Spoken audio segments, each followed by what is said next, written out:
Here it is, Buster. We're here, folks. We are live. We are locked in on a Tuesday night, as we have been for, my goodness, 7 or 8 of the past Tuesdays, as we have spent the first quarter of this year on a 1997 WWF project. For those of you that are members, you'll have come along with us on that journey. It used to be better tier, watching the Raws building up to tonight, watching Final Four, watching the Royal Rumble to start with, watching smiles be lost, titles be changed. Things got a little extreme along the way, and tonight we conclude that journey with WrestleMania 13. Expert panel as always. Buster, you've been with me the whole journey. Mm-hmm. How you feeling, brother? It's been a lot of fun. It is interesting to go back and look at all this stuff, especially in my mind, especially the stuff that's not very good. Yeah. It's just fun to see like what the actual week to week was at the time. And I don't know if I would have ever done this specifically if we hadn't done this, so I'm happy we did. But I'm good. I'm excited to cap this off and begin our TNA journey a little while from now. Yes, indeed. We're talking about that as we go, folks. Young Duke, she was with us for a couple of the shows. How you feeling? Good, Joe. How are you? I'm wonderful. Absolutely wonderful. I'm always happy to have that question asked. Back in my direction, Bob O'Neill, our Observer correspondent. How you feeling? There it is. I'm doing well. A little concerned we might be lagging a little bit. Might have to work on that, but yeah, fired up. Excellent. A little bit. Not too bad, a little bit. Contrarian Alex, you were there all those years ago. I'll let you say the number because I know it's many. How are you, brother? Look at that. Hey, can we get it? There we go. Yeah, the light's fucking it up. But the original ticket, WIOT FM 104, Toledo's home of rock and roll, because we bought these in Toledo, Ohio. Wow. PlayStation presented WrestleMania 13. No video cameras allowed, boys. Rosemont Horizon doors open at 4:30 p.m. Sunday, March 23rd, 1997. I want to read out here. All taxes included, $35. Oh my fucking god. Yes, it was my first WrestleMania. It was a long time ago. I had a bit of a moment earlier today realizing that tomorrow is going to be, or excuse me, next year, not tomorrow, but next year is going to be 30 years, the anniversary, as it were. Yeah, me and my dad were in attendance at the Rosemont Horizon, the now Allstate Arena, I believe it's called. But I'm excited to be here. I'm glad to reminisce on a wacky show. I mean, it's got one of the most famous matches in wrestling history, but it's also got a whole lot of other things that happen on it. So I've got appropriate Guinness and my Bella's pint glass to pour it into here as we celebrate. You're a big fan of St. Patrick's Day, right, Joe? Big fan of the Irish? Yes, is that how it works? Yep. But nonetheless, happy St. Patrick's Day nonetheless, right? It makes sense to say that. It's a good message to send on a Tuesday night. We hope everyone is well out there, and I think it makes sense, boys. We get rolling here. Let's do it. Here in a moment. We are watching this on Netflix. Our friend Contrarian Alex is utilizing some physical media, so there'll be some differing reports back here as we go. I know Dukes has got ads too, so there'll be a range of... We'll just keep you guys in the loop. If we're being honest among friends here, there's only one match we're really going to truly, lock all the way in, and the rest we're going to look at and go, Mosh, Thrasher. Yeah. Buster, when you're ready, count us down. Let's get it. 3, 2, 1, go. Boom. Here we go, folks. WrestleMania 13 underway. The grand video package. And, man, it is crazy. $35, and you look at that runtime, boys. Look at that runtime. All right, I think I found an immediate disconnect. Mine started with the Ruthless Aggression era signature. Entertainment. But yeah, this video package is great. It's supposed to be a night of spectacle, of grandeur. Yeah. Buster, what are you seeing right now? I'm seeing the Nation of Domination. I'm seeing Sid. Beast. That's it. Sid. Brett shoving down Vince in slow motion. I gotta say, Alex, I was not prepared for just how nuts. I knew it got crazy on this road to Mania. It was a mess, dude. They just were going everywhere but somewhere cohesive. It was just complete chaos. Taker and Sid, they literally just kind of like, they try and build it on the last couple of TVs. Before they just kind of throw their hands up and go, this is what we're going to do, guys. This is the best we got. Like, it's pretty nuts, to be honest. It's very strange how Taker and Sid was like the match they didn't budge on, like that it was locked in. And for those who haven't seen it, it's somewhere on my WrestleMania shelf. But the original WF magazine that came out in the build for this had Shawn and Brett like facing off on it, and Wow. and well, smiles were lost, as we say. We'll see that son of a bitch later in the show try to steal the spotlight back on himself. But anyway, you're right, man. And obviously there was going to be some sort of Ahmed and Farouk type match, but like you compare it, Vader is in the title picture the month before this, and he's in a tag title match on this that was thrown together like very last minute. Yeah, he did not really get a big creative reward for his performance at Final Four, did he? Oh, that match is so awesome. I'm glad y'all watched that. That and match rules. he steals the show in that deal. He really does, but it was what it was. Yeah, it's a different thing. WrestleMania now is such a, and this sounds like WWE documentary speak, so I apologize for that, but it is just such a monster now, isn't it? Like the entire 4 months before WrestleMania now is spent with people just going, who is LA Knight Wrestling at WrestleMania? Yeah. It's like, this is a different beast altogether. It really, really is. Get a classic Vince. Welcome, everyone. BWO signs immediately. But there was a lot of talk, Bobby, about, Dave was concerned about the buy rate, right? He was, yeah. He thought that they were going to be in some trouble tonight. We'll see what he thinks. I know he's got quite a bit about it, obviously. Mm-hmm. Bobby will be keeping us updated with Dave's contemporary coverage from March 97. That's right, you're rallying it, the big PlayStation blimp. Very much so. So I think, professional wrestling is built on hyperbole, and as it should be, it's professional wrestling after all. But it is not an overstatement to say that there is a match on this show that has an argument to be the pro wrestling match. If such a thing is possible, which I'm not sure it is, to be honest with you, you could argue it's on this show. You could certainly argue it's one of the most important wrestling matches ever. Yeah. Legitimate tough guys here. BSK members, guys. Yep, good point. Excellent point. Stu and Helen just sitting there hating their lives. Yeah, this is like, it's the WWF match. Yeah. It was actually a great Hall of Fame pick, wasn't it, in that way? If you believe in such a thing. Yeah. Yeah. Absolutely. This is a great question, Bobby, from Matt. He says, should we give the video 13 likes for WrestleMania 13? Excellent. You absolutely should. That's an odd number. You can definitely like it 13 times. Smash that like button. Our friend Klein asked if you took a sign to the show, and if so, what was it? I had to have. It was probably been a pro Steve Austin, anti Bret Hart sign. That's probably what it would. Yeah. Damn, bro, you sold out. I was all in on Steve. History, bro. No, I remember it had a baby bottle on it. It said the Hitman's crying again. That's the sign that I took. Yeah. Hell yeah. That's one thing that I'm glad doing it the way, watching it week by week. You really see how much they prepared the people for the double turn, don't you? I mean, it was a real thing. I lost my street cred there. I should have answered. I took a sign that said Sid fears Taz.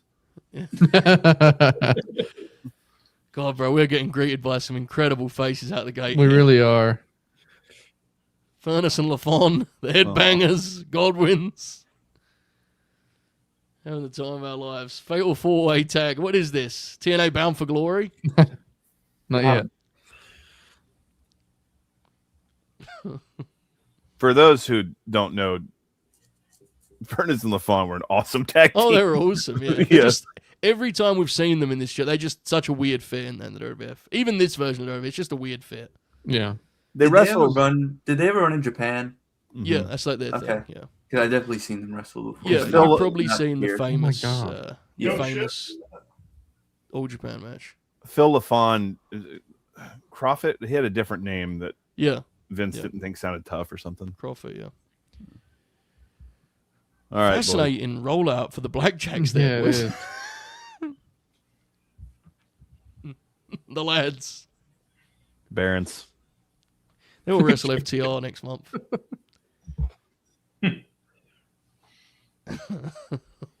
Todd is still rocking, bro. He's still here. It's crazy. Oh, shit.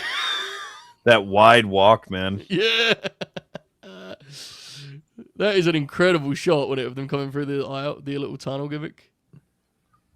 God, Oh, he man. knocked his hat off immediately. Oh, and away we go, boys. Now, Duke, explain the rules in this one. Is this a casino gauntlet?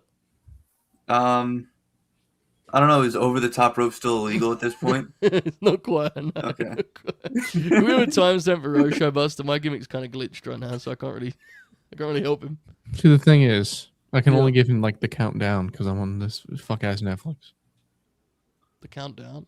Yeah, like it for me, it's going 2:40, 04, 02, Uh, 01. we're Okay. around 7 minutes and 10 seconds. We're around that Thank you. general area. Yeah, It's not giving me the 7:05, actual yeah, time. somewhere in there. Yeah. Oh, So we are seeing right now. My thing. I'll fix my thing in a minute after this match. What we're seeing right now is Bradshaw's rope running. Is that what you guys are seeing? Yeah. Oh, Harris Larry. Godwin just laid him out pretty hard there. flattened him. Yeah, he'll get him Yeah. back. He'll get him back. I watched this match not that long ago when I had that month where I was fascinated by the headbangers, and I went, "Do they have good matches? I don't know." And I found out my conclusion was, I'll just say it was varied. Yeah. I've in a real Oracle of Wrestling retort. I have a set of every episode of Shotgun Saturday Night from 1997, and there's some pretty good headbangers matches you'll find on That there. sounds like it's weird. I think they have pretty good matches, but if you ask me to like make a list of headbangers matches, I would struggle. You know what I'm saying? Like I don't know. They're also very jerky, aren't they? So they have kind of an unorthodox appeal. Yes, but their origin story includes the Jim Cornette walking up to them and saying, "I saw this guy last night named Danzig. I want you to start dressing like him." They were the Spiders, right? Before this gimmick, is that right? The Spiders. Yeah, he was recently on that guy's show Mosh and talking about how they basically when they started were just PG-13 but bigger. That's how he described them, and I thought that was funny.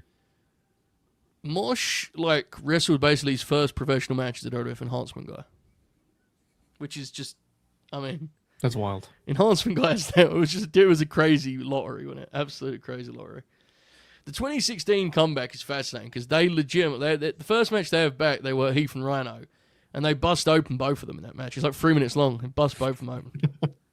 All Japan. It's also a sign of the times and how Vince was just like, yeah, whatever, because we know what we know about Vince McMahon now.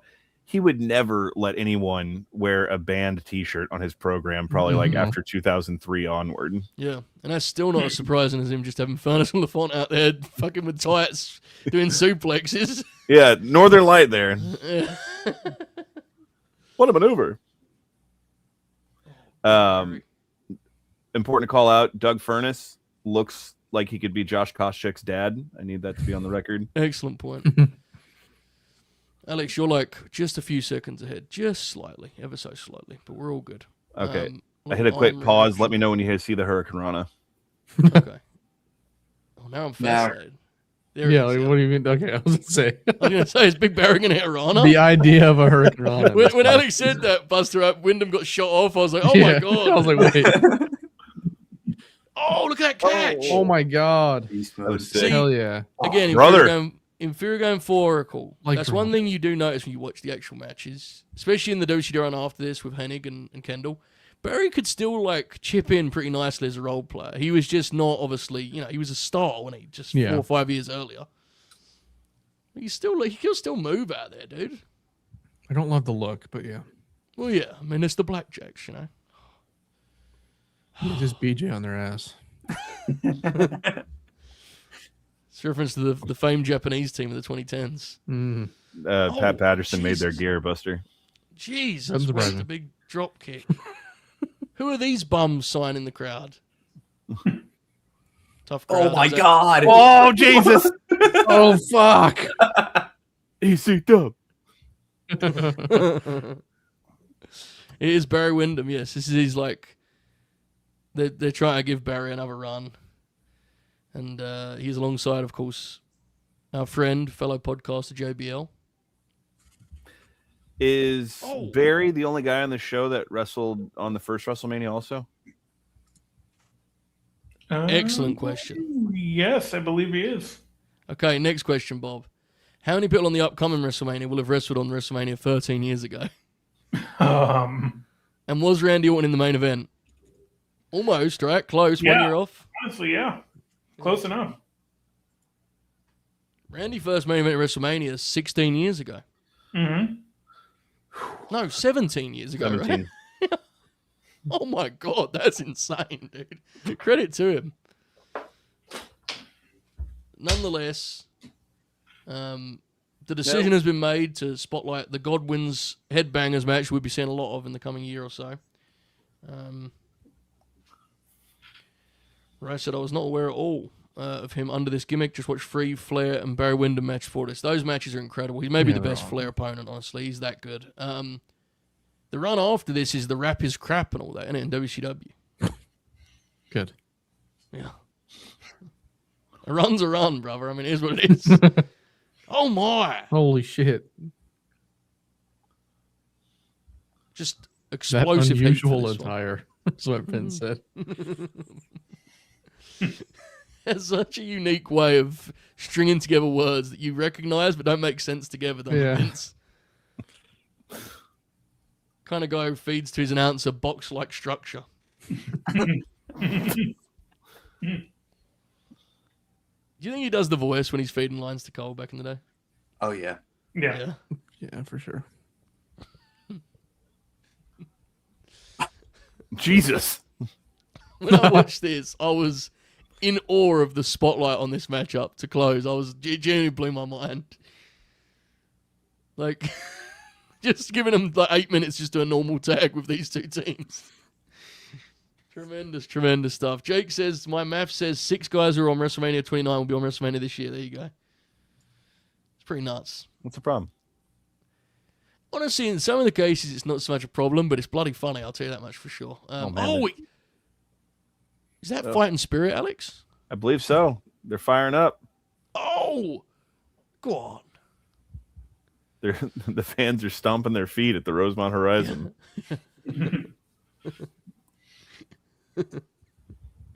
Oh, my goodness. Folks, we're in for a hell of a night tonight. Hell of a night. It's going to be interesting, the ebbs and flows of this show. I haven't seen the main event in, God, over a decade. I don't remember it being a home run, I've got to tell you. But we'll see. We shall see. Look at this tandem offense from Mosh and Thrasher here. It's good stuff. Innovative. Yep. One story about them that I did find very, very charming. No. Whoa! And they My sat God. on the floor. Was found it very, very charming. The story about Cornette obviously was there. Like, he was the one who got them the run and all that. And he was the one who told them they're winning the WWF titles. And they try to be professional and not like sell for it. It was like, oh, cool. And Jim was like, I know you're excited. Just mock out over there when no one's watching. And they walked off like, yes, we're winning the WWF titles. That's awesome. The other two teams were eliminated via count out. We should know. When they took that hellacious tumble to the floor. A double no yob in the opener. God bless. It's, Japanese photographers, Alex. Japanese photographers. Don't have an out. Oh, my Jesus! Rank every team in this match based off who you think would have the best match of FTR. It's an excellent question. I'm feeling Furnace and LaFon as the one pretty confidently. Woo. Oh my God! Jesus Christ. Was that a WrestleMania moment? I think so. I'm feeling the Blackjacks at 2 pretty confidently. Mm-hmm. And then I think at that point, I'm pretty happy with where I'm at, but I go probably Headbangers Goldwins, probably. Yeah. I don't know, Goldwins, though, could be a sneaky hit, you know? Especially if it's what they would become later in 97, the like deranged backwoods hillbillies. Yeah. Like, yeah. Indeed. Tag rope. Didn't go. Ref. Jerry's asked Vince if he has any white zombie CDs. Probably not. Jesus. I see. There are a range of unfortunate developments during our TNT series, folks. Again, we'll be cluing you in on what we're doing next in terms of our It Used to Be Better tier. But one of the big developments was us all just going, that's a good Jerry Lawler promo. Oh yeah. It's bad, but- Oh! oh shit. It happened multiple times. Dukes, what was your lead takeaway on the episodes you joined us for? You didn't get 2 classic episodes, I've got to say. You got sure a few episodes, but I mean any of them were classics. What was your takeaway? No, I watched 4, and they were all pretty middling. But I think Bulldog and Owen was like, Yeah. It was a Mhm. great match. It was great. Great match. And big hot tag. Are the headbangers baby faces or heels? Who knows? They're headbangers. We live in a world... Bobby, what is it? We live in a world of what? We Shades no of longer grey, exist in a world of black and white. Rather, the canvas is whatever with shades of gray. Crossroads. Oh.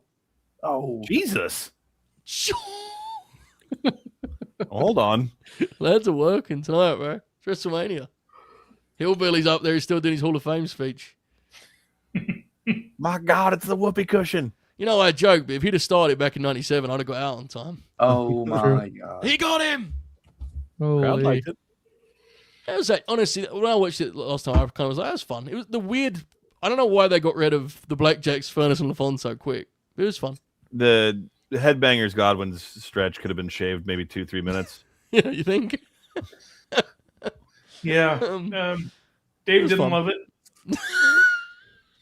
Here we Oh, go. Really? Let's see. They showed a clip of the original Blackjacks from 1975, giving you the impression the Blackjacks were in for a big push.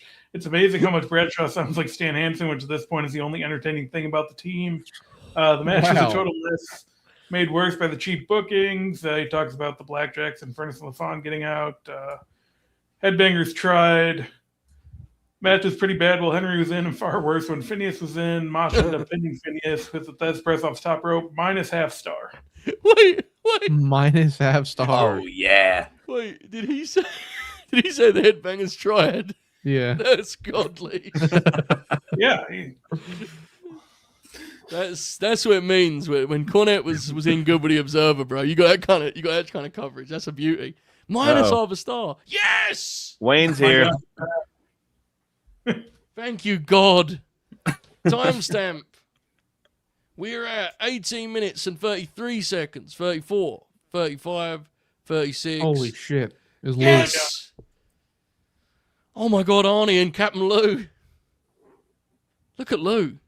I know there's a joke in here somewhere where Lawler says that Lou's been drinking since Friday. Folks, if you're fired up for WrestleMania 13, please smash the like button. And if you're not, all the more reason to smash it, to be honest with you, because we need oh, Honky's on fire. This is the night, boys. This is the night that supposedly he was so good on commentary that the following day at TV, Vince stood up in front of the whole locker room and said, great energy last night, Honky. That's what we need from everyone. And that's when JR and Lawler started fucking with him. They knew he was on the fast track to being the voice of the WWF.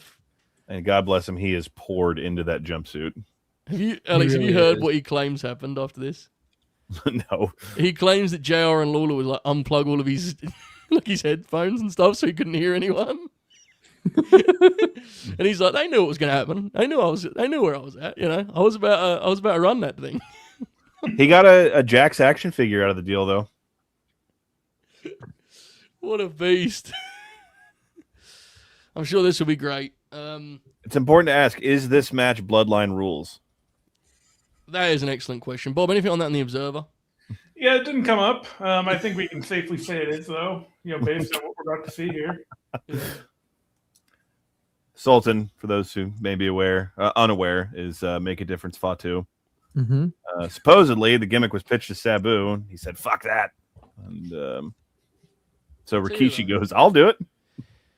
He would have given us some Kuwait by 10s at least, the 3-week Sabu run where he was the Sultan, you know, like that get up would have been a Kuwait by 10. I know the matches would have obviously been, would have been a 3-week run. So more importantly, Sabu managed by the tandem of the Iron Sheik and Bob Backlund would have Right. been fucking money, brother. yeah. So I asked Bobby this last night, Matt, how long is the run for the Sultan? I was expecting him to say 6 months. He said to the end of 97, Bob, right? Craziness to me. What does he do in 1990? Like, what does he do until the end of the year? I guess we're in March, but I don't know. It's already started. I mean, what is he doing in December or November? Let's see. Sweet pyro though. Accurate. As long as he takes one of those inside-out bumps on a lariat toe, that's all I need. True. Nonetheless, Mac Man, you said it. oh, there's nothing better than when he hits a Mac Man. Two separate names in it for honking. Mm-hmm. Here comes Blue Chipper. I also think it's godly like they have no actual role for honkies, but they pay him to just like be the honky tonk man. Like the Billy Gunn thing is not even really underway yet. He's just Oh my God, Rockabilly. yeah, he just comes out and makes an entrance and then like just does commentary for a couple matches and then leaves. It's bizarre. Now His head is like twice as big now. yeah, Dwayne. I'm sure it's fine. Yeah. It happens naturally over time. Brother. Alex, I know it's many, many years ago, and remind me if we have any imagery to pitch to whenever it comes up. Feel free to remind me. But do you have any memories of? Sheik just clonked fucking Hebner in the head with the flag. Do you have any memories of? Oh, Jesus. look at Tony. Tony. The Rocky Maivia reaction. Do you have any? It's a long time ago, I know, but. There's flashes of memories of this night, and one of them was Dwayne getting booed or Rocky. Yeah. It was weird, and I remember specifically. I don't even know if they might show him on here, but Faith No More guy from ECW had a Die Rocky Die sign, and from where I was sitting, I could like see that clear as day.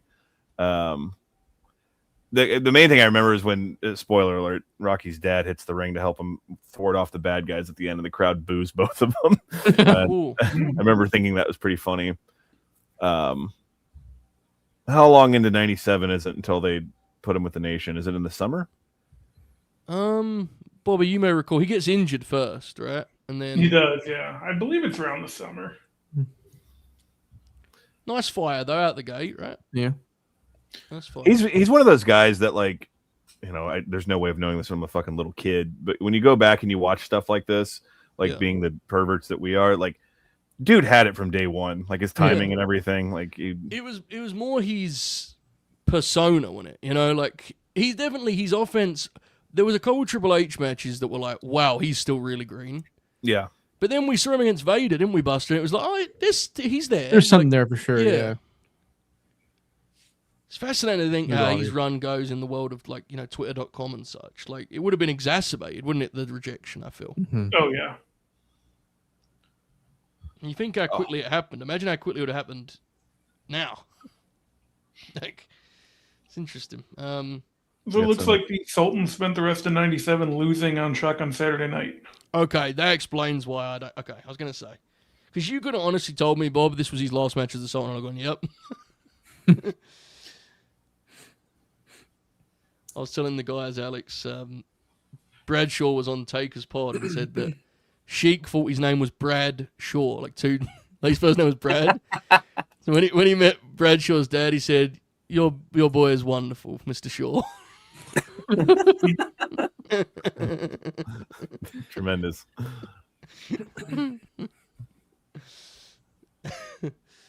Nice. I do always enjoy watching the big Kishi work, though. I find it would be a very graceful fellow inside those ropes. As he stumbles. Yeah. But, you know, I like his little elf shoes. They got the little Little hook on him. little curl on them. the point stands, you know. Big man could bump, dude. It was so awesome when Xavier Woods just started wearing those. Boots. He reminds me of that kid down there on SmackDown, that kid that got that Solo Sikoa kid, you know? One of those guys who's just got it, you know what I'm saying? Just got it. Has he reclaimed ownership of the lantern at this point? Yes. Yeah. Okay. He lost it, and then Tama Tonga got it back. Good. Agreed. We have a nerve hold. We do. Back in the good old days, you didn't even worry about the hard cam when you put your nerve hold on. You just went, I'm putting it on. Find me, cameraman. Mm-hmm. But now we have a $1 billion performance center that teaches you how to find the hard camera before a nerve hold. You still do the nerve hold. It's just a matter of the hard cam. Oh! Kitchen sink. They look like it's straight a little low in my book. I gotta be honest with you. A Hit little 'em up. low. Are you saying that the Sultan is playing dirty? That's what I'm suggesting, yeah. He's trying to make it up. Split screen. Look, they do this a lot too, where we get a look at Honky just talking to us. He still had a good head of hair on him, man. He did. Always and forever. Oh. Oh, was that a Jesus. headbutt or a knee?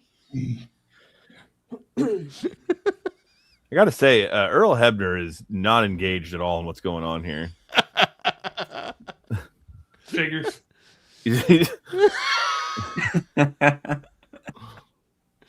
Bobby's just extended beef with Earl is always money, if you ask me.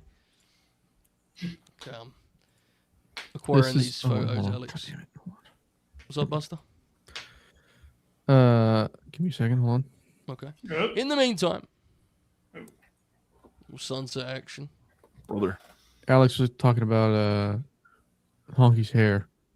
Mm. This is always Oh, man. it's very jarring. Very jarring. It looks like Pepe Le Pew. Bailey to belly there from the Sultan. Factual. His back was turned to the hard camera and made that pin attempt. Triple H would have cut his tongue out. I'm telling you, dude, it happens all the time. It's crazy. Absolutely crazy. Second rest hold is a bit much, guys.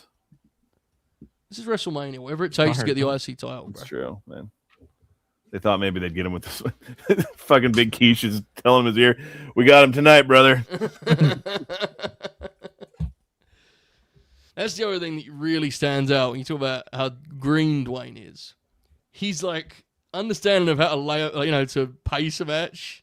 The ebbs and flows of the wrestling match are almost non-existent in that Buster. It's just he just does a couple things and He kind just of fucking sells. goes, dude. Yeah. Oh, Jesus Christ.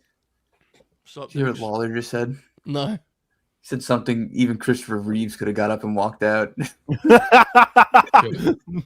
Damn it. Whew. There he goes again, folks. There he goes again. Dude, look at Hebner. He's just trying to remember how many bootleg shirts he's got in the trunk of his car right now. You're not kidding. He's just sitting there. He's not emoting at all. It looks like he's praying.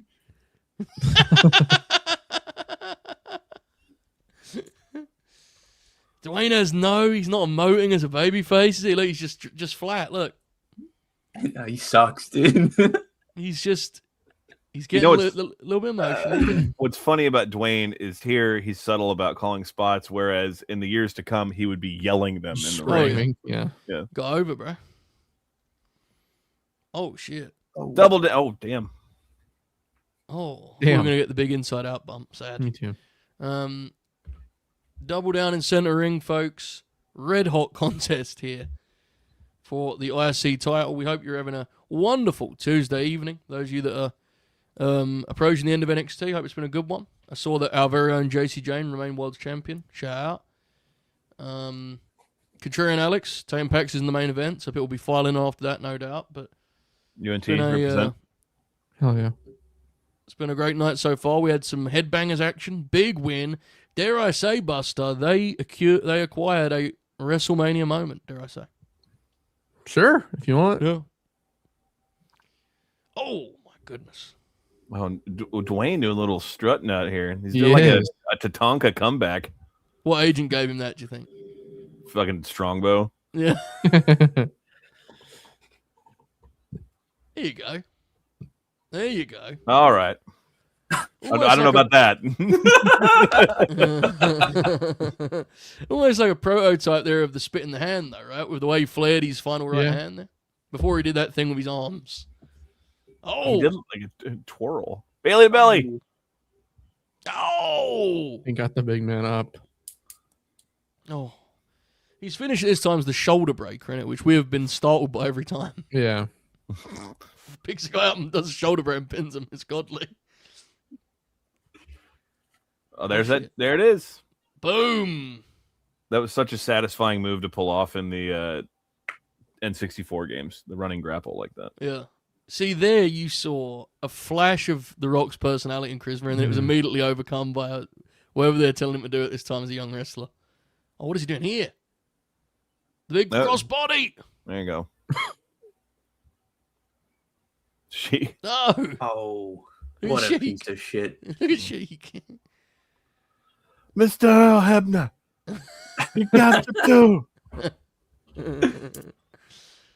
Oh, there's nothing better than a heel doing that. I'm sorry, that's just magic. Heel flaring his arms upright. No. Boom! Samoan SWAT team in the building. Folks, we have a hell of a contest here. My goodness. The people kind of got with Rocky on his comeback there, huh? A little bit. They were hoping it was going to be over. Maybe. Wow. Maybe. Oh! Yes! Jesus fuck. Fucking Wow. quasi Gonzo bomb in the second match, man.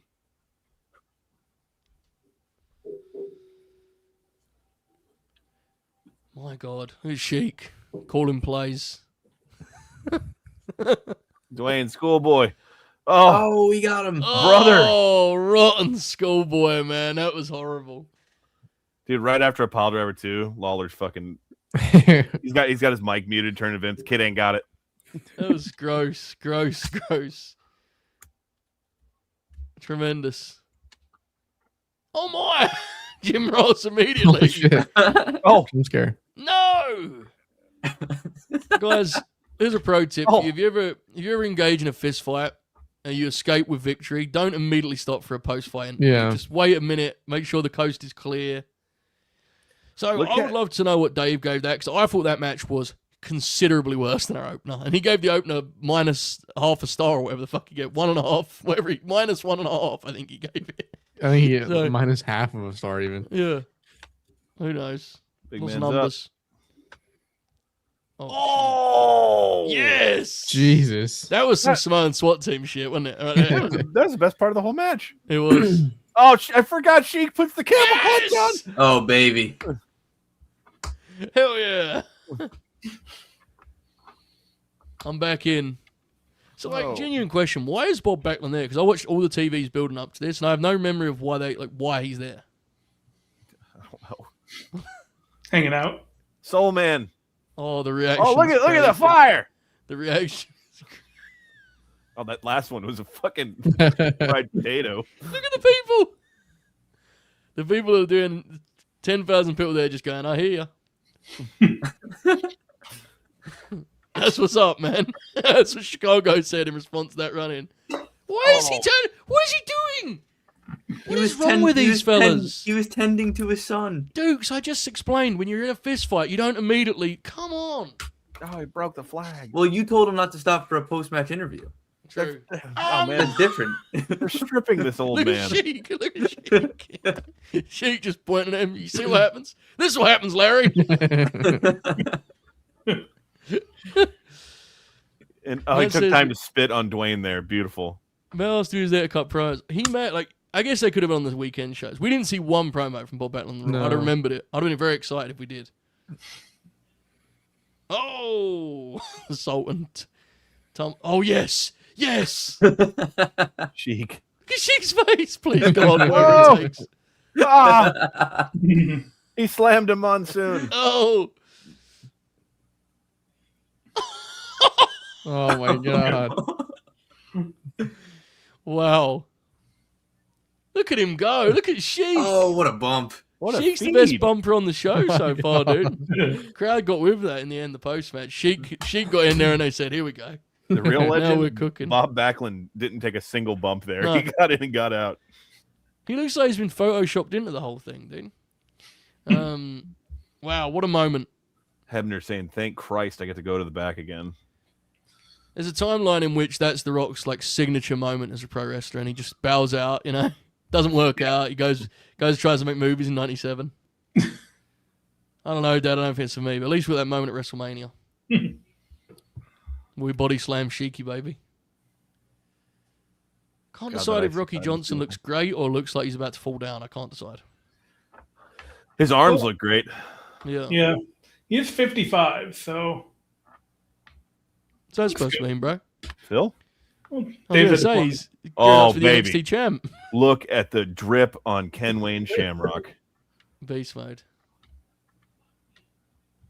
Let's take us back, take us back to Monday.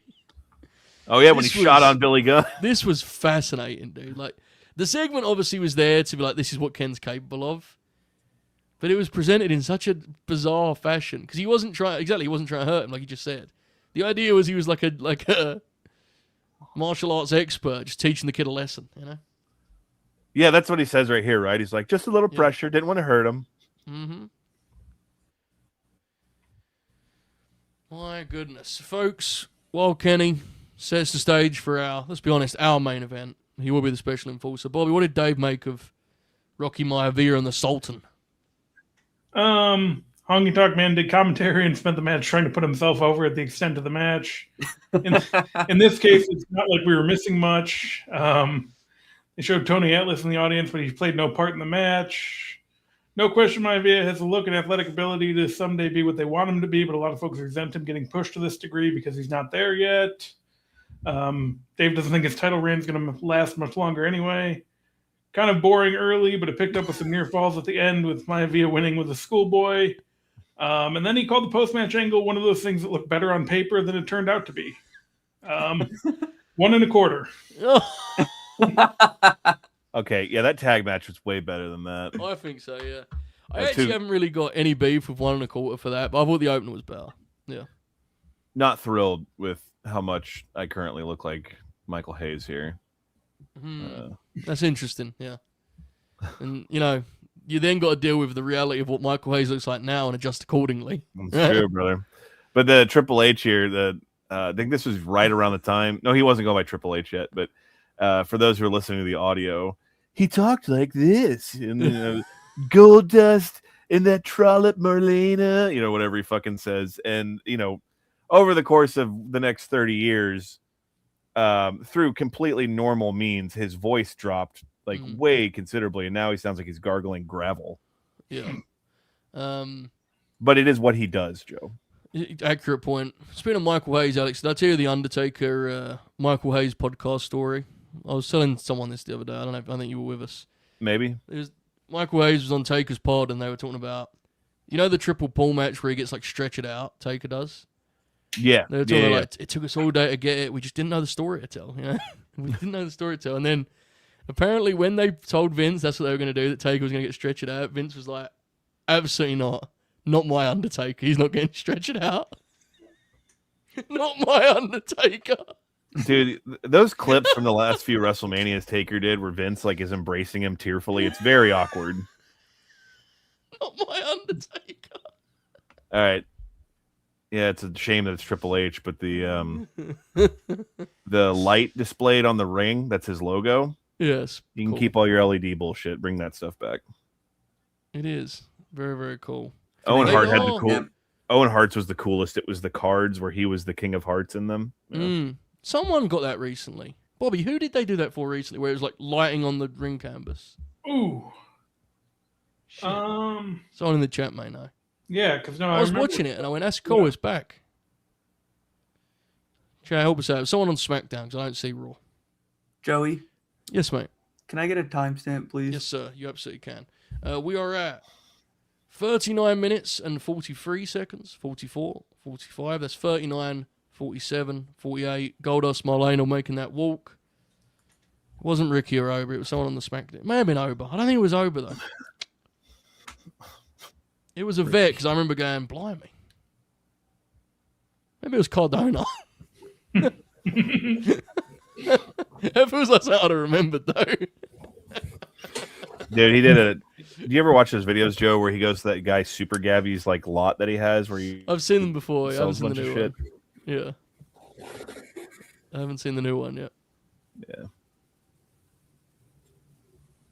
Was it that guy's definitely gonna controversial, kill him. is Is what I was getting at.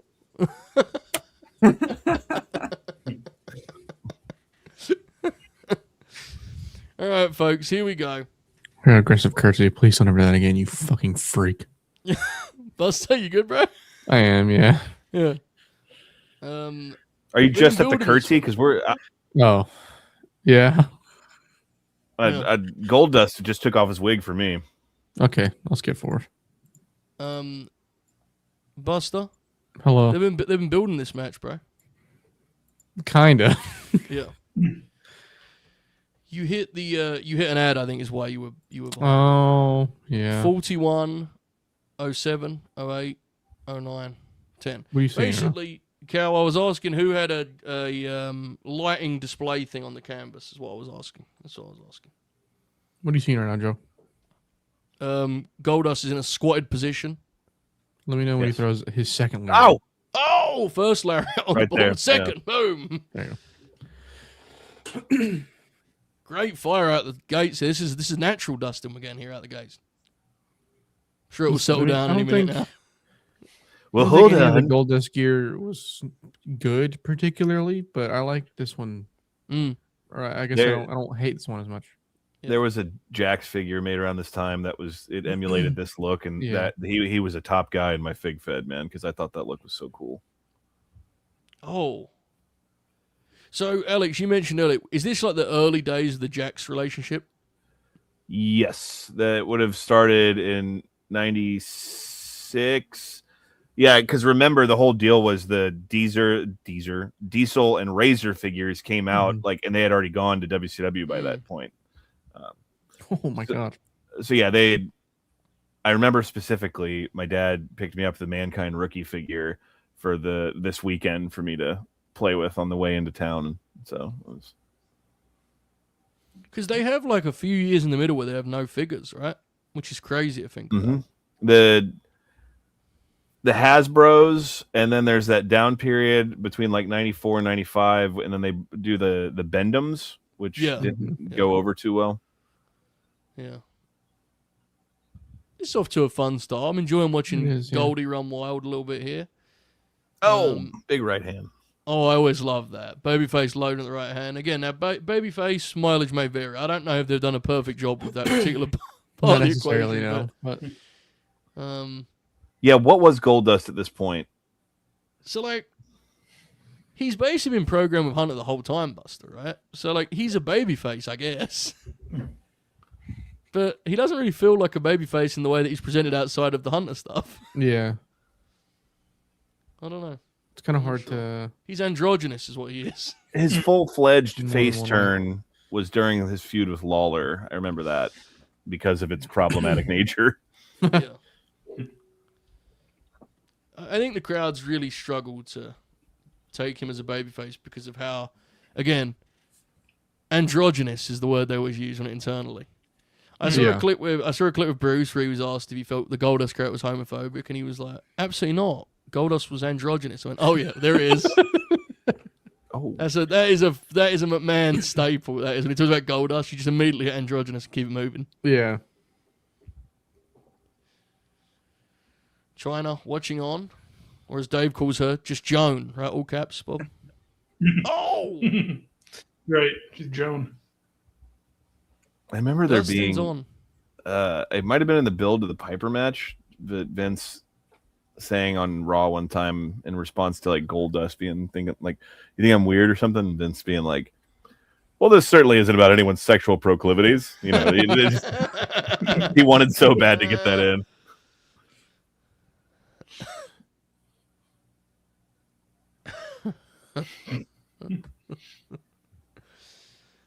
This has been the best match in the show pretty comfortably so far. Now, how much triple pull heat is ahead of us will decide how far it falls, but this has been quite good so far, I've got to say. Yeah. Quite good. As Joan watches on from afar. And fair to say the great people of the Rosemont Horizon are not exactly electric here for WrestleMania thus far, has to be said. Not so far. Was it cold, Alex, like that time in Philly? Yeah. It was so cold. Do you remember they kept putting that graphic up? Feels like. Yeah. Yeah. And then, to be fair, the next night was warmer and they were louder. So, I mean, maybe there's truth to it. I don't know. Michael Cole saying, Dakota Kai is brave to wear that in this weather. Bobby, while Triple Pull takes over and gets some heat on Goldust, do we have any notes about the show's kind of commercial response in the Observer? Or is that stuff that would be weeks down the line? Let's see. I believe we do. We have gate. We don't have the total buys, but we have some gate and ticket stuff. Let's see where that was. This year's WrestleMania drew a sellout 18,197 fans to Rosemont Horizons, 16,467 paying $837,150, more than double the largest previous gate for pro wrestling in Chicago and the largest gate for pro wrestling in the United States of America since WrestleMania 10 at Madison Square Garden. There you go. Wow. Total number of fans and paid attendance are a few hundred more than WCW got for Nitro at the United Center in January, so WCW's claims of drawing what would be the biggest wrestling crowd of the year in Chicago didn't hold up to the show the knock was specifically designed for. Wow. I know that's See? kind of the weird, Fascinating. the Go strange for it. legacy about this show was the buy rate was shit, but the live gate was like way more than they were expecting. How fascinating is this time where, yes, they're in the midst of the famed 83 weeks, but the houses are coming up, dude. Like, we were watching Raws where the crowds were actually pretty good. They had some spot shows doing better. Yeah. Like, it's interesting. They're not winning the ratings war, but they're coming up business-wise. Oh, shit. Alex, I gotta ask. I'm intrigued by this. Do you think there's truth to the talking point of, yes, we were losing the ratings war, but it was always apparent who number one was? Or do you think that's complete WWF Army propaganda? Do you think at the time of 97, WCW were king indeed? What do you reckon? Oh, I can tell you what little kid Alex thought. WWF was certainly number one, and that this other WCW thing was a fad. But like looking back, it's clear that as we move into 98, when wrestling is about to hit commercial heights that it never had before, arguably since, you could argue more of a tie and like, the like little graphic where it's like the fucking tug of war back and forth. But in 97, come on, man, with the Sting NWO storyline, like, WCW is clearly like the premier promotion, at least in that year. I think a lot of it is how, like their merchandising. WWF had a better show, in my opinion, but WCW was the king. Yeah. I think some of their weaponry as a company, from the merchandising, marketing, I think if you work there, you probably went, we know what we're doing. We'll get there. You know what I'm saying? And I think that's why some of the people that were there kind of felt that way. It's an interesting one. I'm always fascinated by the idea of, living it. Oh, Jeez. It's one of their strange tales they spin of like, you guys fucking won. Why do you have to lie still? Like, yeah, pretty beast though. Oh yeah, we were never losing. Actually, there's a reason the expression is the history is written by the winners. Yes, we won, but let us explain to you. We actually won even more emphatically than you realize. We were always winning, actually. 50-44, baby. Blew my mind, dude. I saw a clip the other day. I was watching some J.J. Dillon shoot clips, and J.J. said at the end of shows, Vince would raise a glass, and he'd say, "Here's to kicking Ted Turner's ass." Like, he really felt like he was in a duel with Ted Turner. Like, I mean, I knew Vince McMahon was insane, beyond all the other things he was and is, but I always kind of wondered if, like, that was a public-facing thing, the whole thing of, like, I'm actually fighting Ted, bro. It's not Eric Bischoff, or it's not Bill Watts, or whoever's in WCW at the time. But that was really how he kind of just, like, told himself what was going on. Like, as though Ted was at Nitro going, who's Eddie working, Fascinating stuff. We're going to get to our friend John Burr's chats in a moment. Bobby's going to be taking those, in fact, just to get ready for Thursday's Grin Grappler program. We are live on Thursday at 9 Eastern. Oh, Grin beautiful. Grappler Rick Martel, with matches ranging from featuring Buddy Rose to Don Callis, all in one fell swoop. My goodness. Yeah, I can guarantee when we started piecing that together, an Edge and Christian tag from 97 was not on the radar. Yeah. I got to say, guys, I'm not doing the bit. The work is proficient. It's technically sound. Triple pull in control is tough, and it's tough. It's just fucking boring. It's so dry. He's so boring. Wouldn't become a trend or anything. Yeah, it's true. And I'm not even... There's a lot of Triple H matches I like, And we always say that when he bleeds, it's great, But I just... Just dry and controlled. Like, stuff looks good in a vacuum. There we go. I think I'll say this. I think this is the best Goldust performance, Buster, we've seen in '97 by far. I don't think it's close. Yeah. Right. This is the most time he's gotten to like Yeah. just do Dustin Oh. things. Well, hold on. Zigman's working Bobby Dutch on Thursday. We may need to pause the Grin grappler. Yeah, that's true. Impromptu Grinalong. Oh, he's going to take a godly boss man slam. Yeah. Holy shit. We'll be monitoring this situation. We'll have it on the monitor and gorilla. Yeah. Backslide. To your point, man, and to some of the comments in the chat, the crowd's not biting, but Dustin is working his ass off. He man. really is. Yeah. I mean, Buster nailed it. He's wrestling like the natural, isn't he, in this particular matchup. It's, Definitely. Which obviously would become a winning formula because he's had some excellent matches as babyface Gold Dust where he basically just Yeah. does that. Yeah. It's a great point by MPJ UK too about WWF's dominance overseas. They had so much more notoriety overseas, but also just an infrastructure to capitalize upon it, right? Like it's a great point indeed. Timestamp for our friend Mallet Dude. 51 minutes and 58 seconds. 59, that's now 52 minutes. 52:01, 52:02. Dustin Rhodes hitting the ropes. Oh. And a collision in fuck. centering brings both men down. Now, China was never, Manami Toyota, but she became a pretty good performer in her own right. Here, it's clear she was told, cross your arms and don't fucking do anything else. Yeah, because she at least showed some personality down the line, right? So it's a really hard career to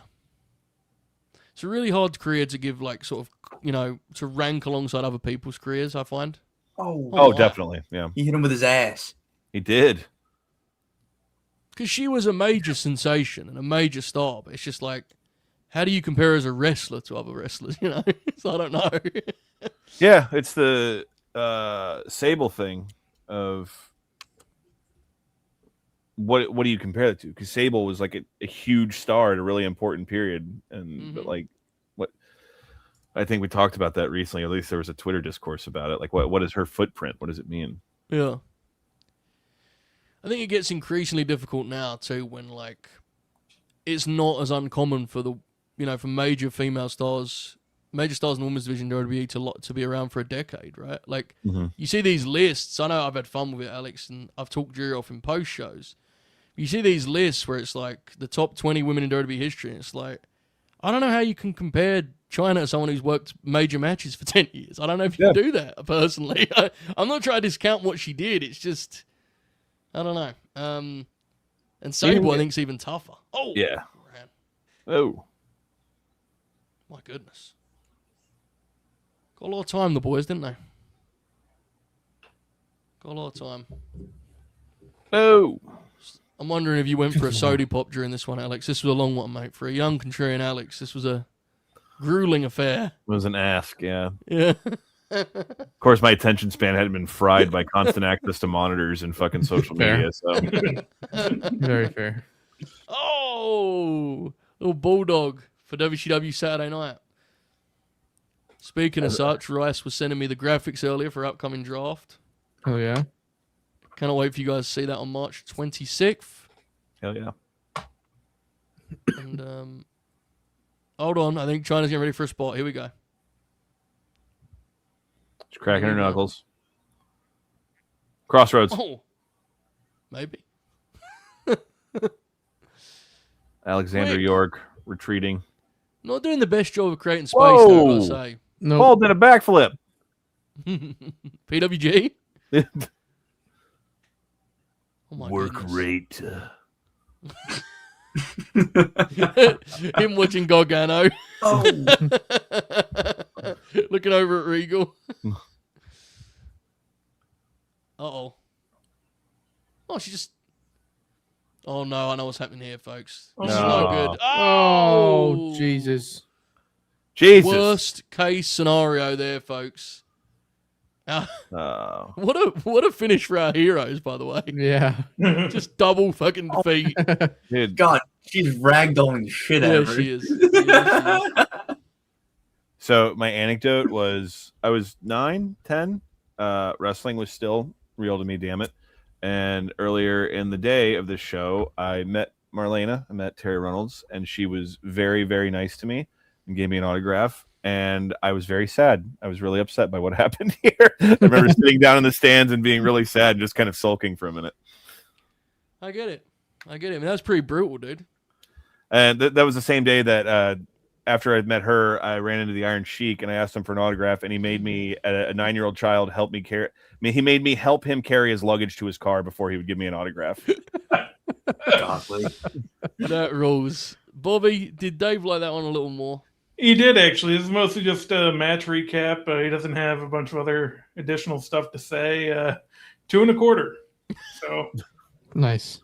I don't disagree, but it's just funny, innit? It's just a different time. Bobby, let's stick with you. Let's go. Our friend John Burr has been a member for 3 months and says, Bobby. all my stars and garters, how far are you guys? I believe he's looking for a timestamp or something along the way, but I think he figured that out. But I don't know because of his next Well, one. in case he did not, we're at 56 minutes and 51, 52, 53. That's 56 minutes, 55, 56. Gold does doing the Darth Vader. No. He also sent a hefty super chat, Bobby. Hell yeah. Great card to follow along with the PSK crew. I'm going to start over and try and catch up doing Bob's lag times. PS, new guy looks like he would walk 500 miles, walk 500 more, just be the man who would walk 1,000 miles. I used to believe that's you. Okay, let's make it clear here to our friend, the great John Burke. Dukes is actually an old school, long time Yeah. dojo True. graduate. 3 or 4 years ago, Dukes, right? I But think you've been so, out yeah. of this business. You see, this is what you 4 learn years, here, yeah. Dukes. This business is what you've done for me lately. You know? It's passed me by. This Yeah. business. Crazy, man. Dukes watched us on the other channel. Whoa. Posted the other channel like it was True. fucking... like we were talking about Impact. True distraction Twitch streams, brother. Oh, Hell yeah. my. Wow. I was in there. There's the famous GIF. The GIF, if you will. Oh, look at this piece of shit. If you will. Puresso, if you will. Thank you, John. We appreciate you greatly. Says my bad, Dukes. That's okay. Here's what it is. No one read the Observer closely. I was gone for like 2022. I was gone for like 8 months. Yeah. Minimum, so it's fine. It's The other channel. I remember thinking this match was pretty fun, but also aggressively long was my take. That's what I felt. So, from the official WrestleMania souvenir program, Yes, let me pull this up. I have the graphic for this match just because I find the inserted picture of Paul Bear to be so funny. I'm going to pull this up here, Alex, because we've got some beautiful imagery to work with tonight.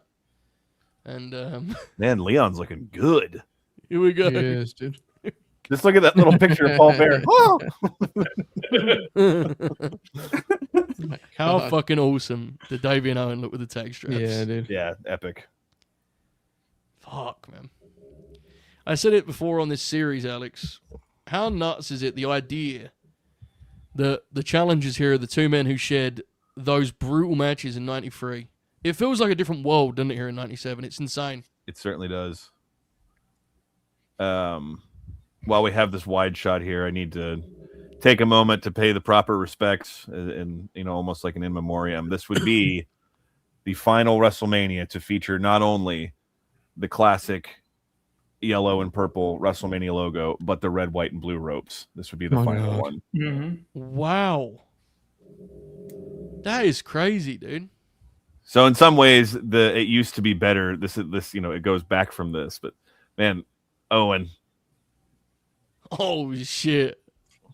The visual, dude, those belts. I think they're This Mount promo is Rushmore fucking title belts. awesome. Like Oh my Owen's God. such a shit here. Look at Jim. So indignant. Jim. He said it on television. Dude, that is fascinating they did that on the ramp, isn't it? That's the Who's one where leader he's of the like, team? yeah, who's and he goes, I am, leave us alone. Owen, we want to touch your slammy. I think they mean something else, but Take it easy. brother. Different signs there. Very different signs. Oh, and look at the tan on the lads. This is what it means to be the World Tag Team Champion. Boys, I'm going to throw out there Mount Rushmore title belts right there. Mount Rushmore. I wouldn't blame you. They're great. This whole era, man, when you think about Yeah. the Winged Eagle, the IC title, and these tag titles, just on the money. Godlies. the way that Vince would talk about Great Britain, Yeah. like, and the way he would talk about their support of Bulldog is always so great. Look at that shot. That's a nice beauty shot right there. That is awesome. Timestamp for our friend Von Tell. We are at 1 hour, 1 minute and 23 seconds. 24, 25. That's 1 hour, 1 minute, 27, 28, 29. Our friend John asks, can someone explain the recent Twitterati trend of bashing Owen Hart, awesome wrestler? So we actually can't explain this. What we can tell you is our great friend, the Oracle of Wrestling, brought this to our attention and seemed to be quite... I think it's fair to say he was demoralised by it, Bob. Would that be a fair assessment? He was. And I had no idea what he was talking about. I didn't know this was a thing that was happening. Yeah. And he just brought it to us, and he was very concerned. I Same. saw a little bit of it, yeah, but he was very... I would go as far as say that Oracle's retorts were pugnacious in nature. They were It was aggressive. a 2-scroller. He sent It so many was. messages, I had to do a 2-scroller on him. Oh, clubbing blows God. here. Let's A, fucking go. a preview of that one night only match we love, Alex. Correct. And I did not remember. It's been a long time since I watched this match. Vader looks like, for Vader, trim and jacked here, man. I think because of how he ends up in the WWF, we forget visually that he still looks like Vader for quite a bit. Now, genuinely, Buster, week to week, we see him go from Vader to, oh, blimey. It was right? just an actual fucking demoralized man. Yeah, like I'm this just week, a fat piece of shit. it genuinely, though, this week he had a match with Bulldog on Raw that we liked. Yeah. Last week, he was terrible in the It's. main. I think that maybe his worst performance in the Fed, that match we Yeah, watched. he was terrible in that match. Oh, it was awesome though. Yeah, it was awesome, yeah. great, but Here we go, horrible. boys. He Oh! was talking about this match once, and he was like, "Sometimes match, you just like looking at it, you know. It's not really Yeah. that good, but it's like it's nice to watch." Anyway, I agree with John. Awesome wrestler. I agree. On Thursday, you don't have to put a super chat. Just remind me in the chat, and I'll give Oracle the floor to speak on this at the end of our prayer. That could be his plugs on Thursday. Oh, the big man.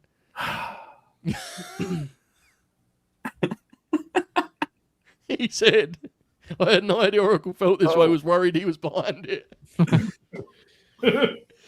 Big time power bomb, and Davey points Zib say, less of that. Mr. Leon.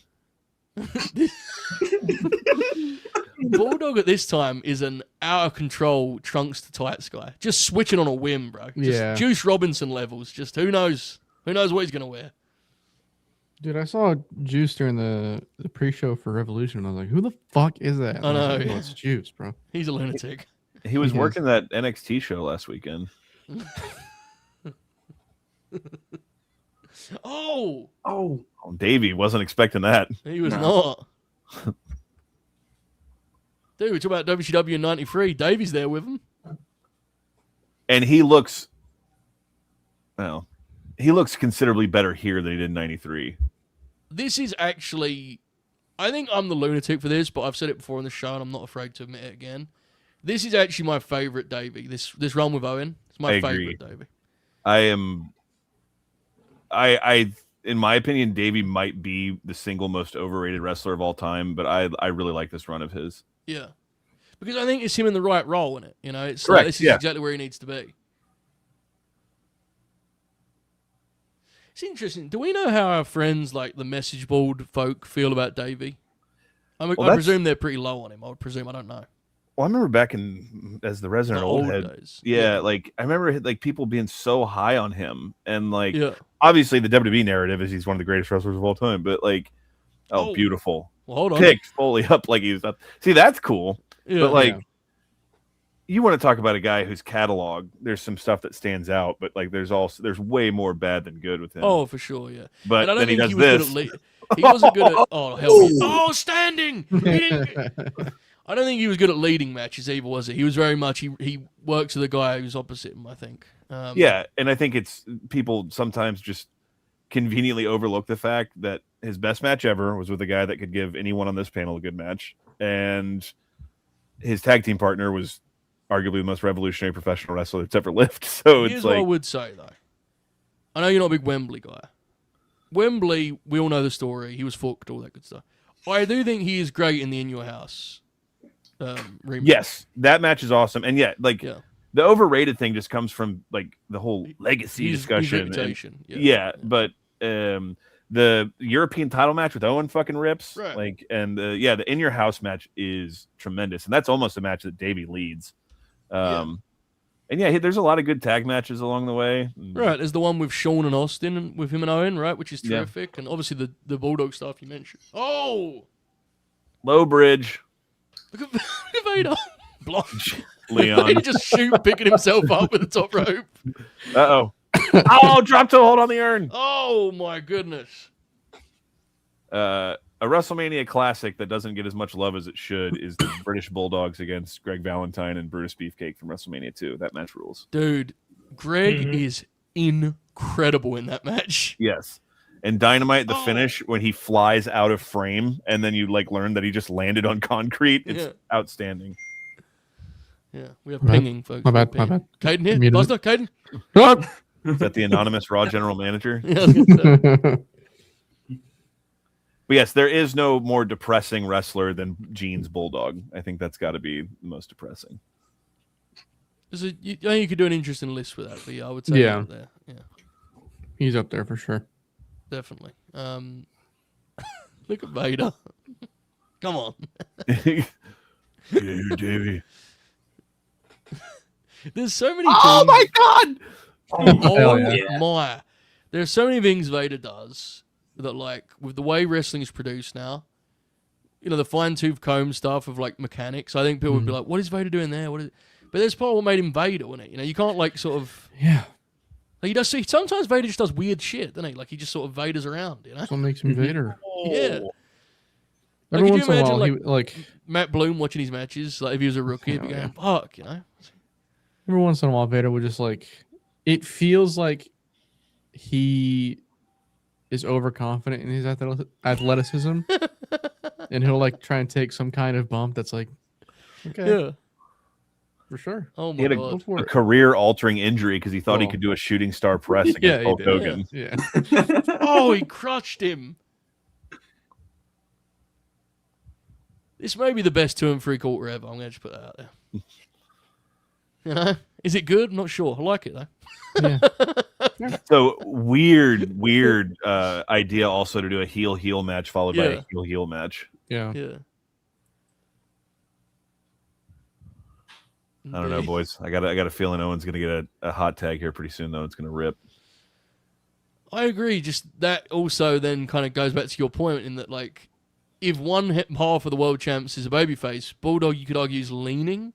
Mhm. Owen is a full-on heel. You know, it's Yeah. like him taking the hot tag's even weirder, right? It's like, but I guess you couldn't get heat on Owen, so I don't know. I guess that makes sense. At least Oh. it'll be good athletically. Oh my Fuck. goodness! That was crazy. That looks like a video game ragdoll cell. Yeah. I love tag wrestling, dude. Even just middling tag wrestling, if it has time to be a real tag match with structure, it pops me. Yeah. You have to be, honestly, like, it has to be really fucking bland for me not to just enjoy a tag match with some heat and a comeback. To y'all's point, like, so Foley's walking around the ring with that mankind walk with the one shoulder higher than the other, and it just a point, and then Leon just comes in and just kind of stands there like he's in the fucking screwdriver aisle at Lowe's. Like, well, what's over here? Yeah. Ow! Oh my Jesus. Oh my God. god. That's the Vader spot, but he did it with a flourish that time. Yeah, it was It was- quicker. That was a WrestleMania Vader spot. Yeah. A WrestleMania moment. Yeah, If you will. maybe. Oh, Owen, get Here up. we go. Here we go. Owen in. Some babyface fire, even though he's one of the lead heels in the promotion. And, oh, shit. Uh-oh. Hell yeah. He nearly crushes him on that in England, and he's like so close. Crossbody. Oh, I thought Vader was going to do the Cena spot there and roll Yeah, through. me too. Oh, Yeah, man. hell yeah. Vader and Owen was just a winner. Every time they get in there together, it's like, yep, give me some more of that. brother, the fuck you doing? Oh, what a beast. What a fucking Hell beast. yeah. Hands on hips as well. Look at him.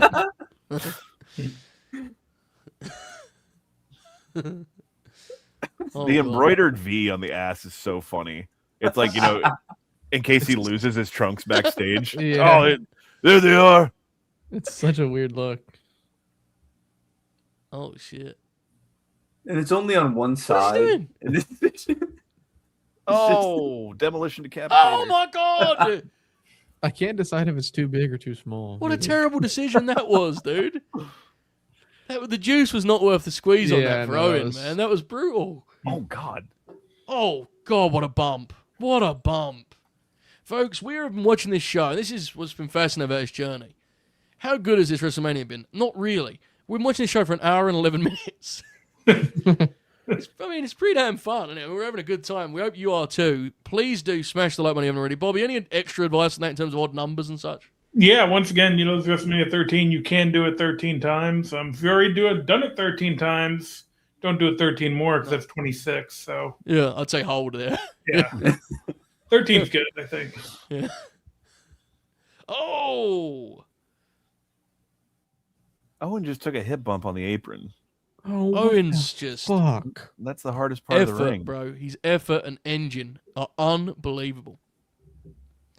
All And right in front of Caden- Stu and Helen. Caden Lee said it, and I don't like to quote Caden Lee, but he's correct.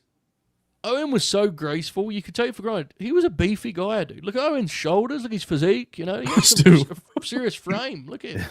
Yeah. Helen's there. Fuck you, mankind. Alex, this is wildly out of place. You ever tried crooked crust in Denton? Oh, hell yeah. Didn't Bro, they it just shut down? down. Yeah. I didn't know that until right now. I'm Yeah, mad. it's a shame. There used to be a place across the street from there called the Tomato. That was the pizza place in Denton when I first moved there, and it burned down under extremely mysterious circumstances. I think Oh, fuck. there was an insurance payout of sorts. Allegedly. Total Yeah, pro wrestling allegedly. move. Excellent point, thanks. Excellent point. But yeah, to your point, Joe, one of the things that always fucking cracks me up, Oh. that was all crotch. Yeah. Yeah, Owen, Brett, Sean, when people say they were small guys, they weren't fucking 6'7", 300 pounds, but they were all like 6'2", 250. Like they were not small human beings. Oh, fuck. Yes. I don't even know that was supposed to Oh. be, but it looked cool. I want to just thank both Dukes and Buster for not reacting when Alex said 6'7". Appreciate that very much, boys. Oh. Matt in I'm the gonna- chat, you fouled. You fouled. Dukes, bravo. Buster, Mhm. top job. I hear it too much at work. It's Yeah. Good. brutal. See, the Dukes with the old haircut would have been, oh, bro, we've been doing all this shit, It's good. I work with children that are not like Phil? online. Well, kind of. They aren't online. So I Yeah. can say 6'7" all day and they'll go, what the fuck are you talking about? Oh, my God. Great. Owen was a man possessed here, man. He's so good in this. Vader. Oh!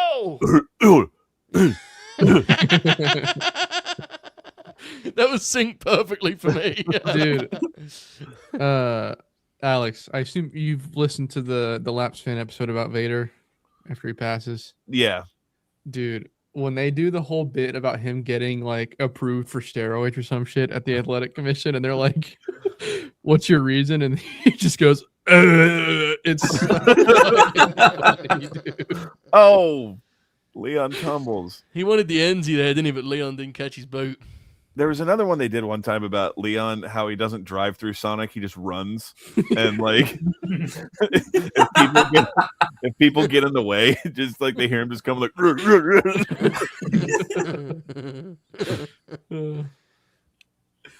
All right, I'm starting to develop a serious complex about this only getting 2 1/4. Yeah, It's just it's 'cause- definitely long, but like, yeah, and the crowd is just sitting there too. yeah, It's the kind of match that's honestly better in this format than just watching it. for sure. Because there's a lot of good action, but the crowd is just watching it. Like they're not. Even Belly to Stu's belly. not reacting to it. Lawler always had some good one-liners about Stu, but the best Stu. Oh Jesus! The camera startled him.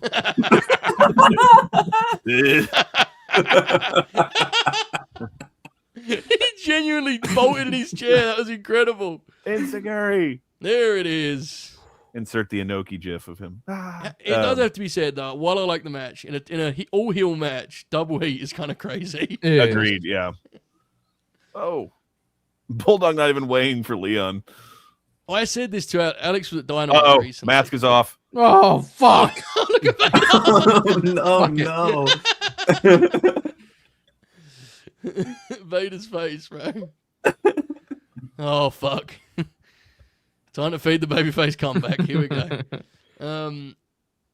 Mick. Alex was at Dynamite recently, and he was there for that FTR Davison Doyle match, and I said it to him afterwards on the post show. I was like, that had big 97 WWF energy, and this is exactly what I was thinking of. Just 4 heels doing a match to like crowd just kind of sitting there going, that looked good, I guess. Yeah. I remember it was a hoot. Vader fucking with his mask.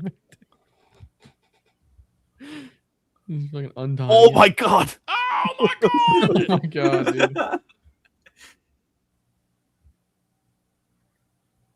Oh no, they spill out. Oh, Jesus Oh, that was awesome.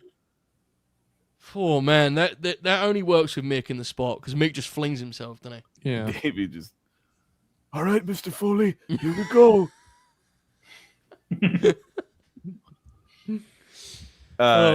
Here we go. The Stu thing. King had some good one-liners, but at Survivor Series '93, I think it was, like Bobby Heenan's in the middle of a sentence and he's like talking about the match. He goes, "Excuse me a minute, Stu, wake up!"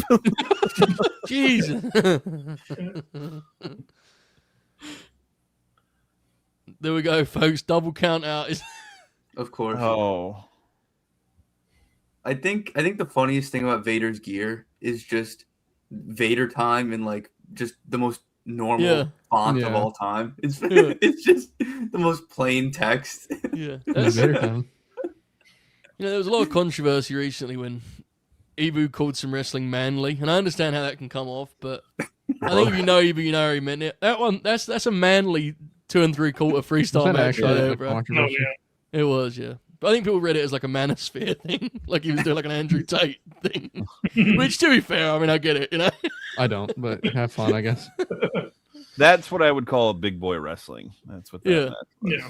It was kind of disjointed too, right? A little bit clumsy at times. It was, very powerful 2 3/4.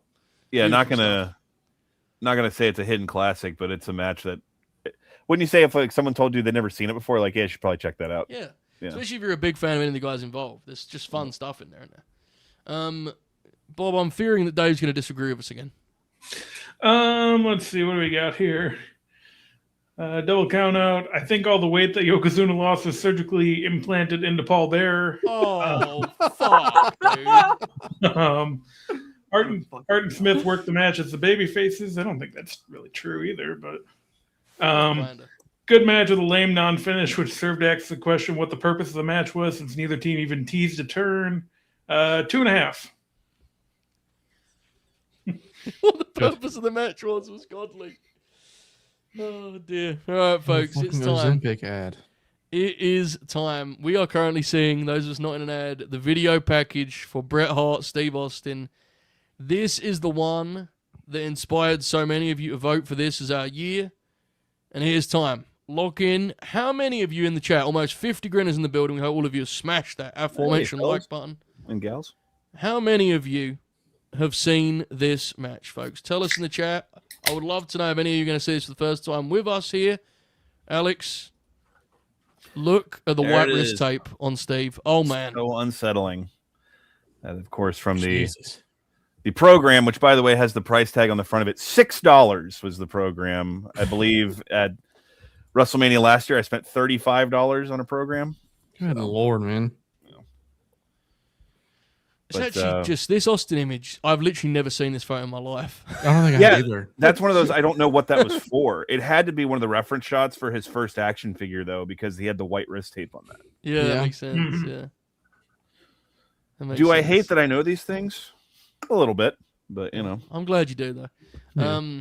Oh, the big blue cage. I had always wondered why he had white wrist tape on that figure, and now I have evidence. Chat seems to be clued on this one. Let's watch it together as a family.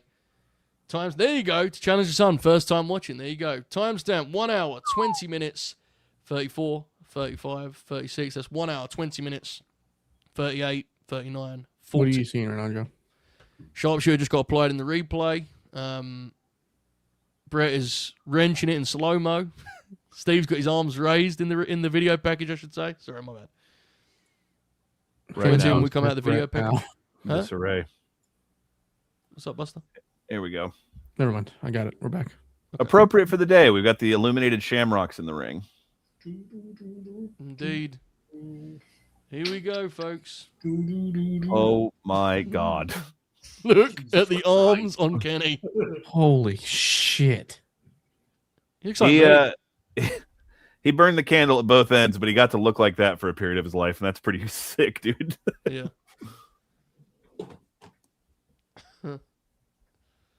Big business, folks. Big business. One of the most important matches in pro wrestling history coming up. And again, I know that sounds absurd, but I think in this case it's earned. Our friend Fahad sent a healthy, hefty super chat and said, locked in. You and I are both, brother. We appreciate the support. Steve Austin walking that walk as only he can. Look at the intensity, the personality, the confidence. And there it is. Boom. Yeah. One of the signature images of the 90s. And Vince there, listen to this crowd. Look at that. Dukes, look at the intensity in that walk. I mean, that's aura. Legitimately, yes. No one has ever walked to the ring like Steve Austin. Vladimir. For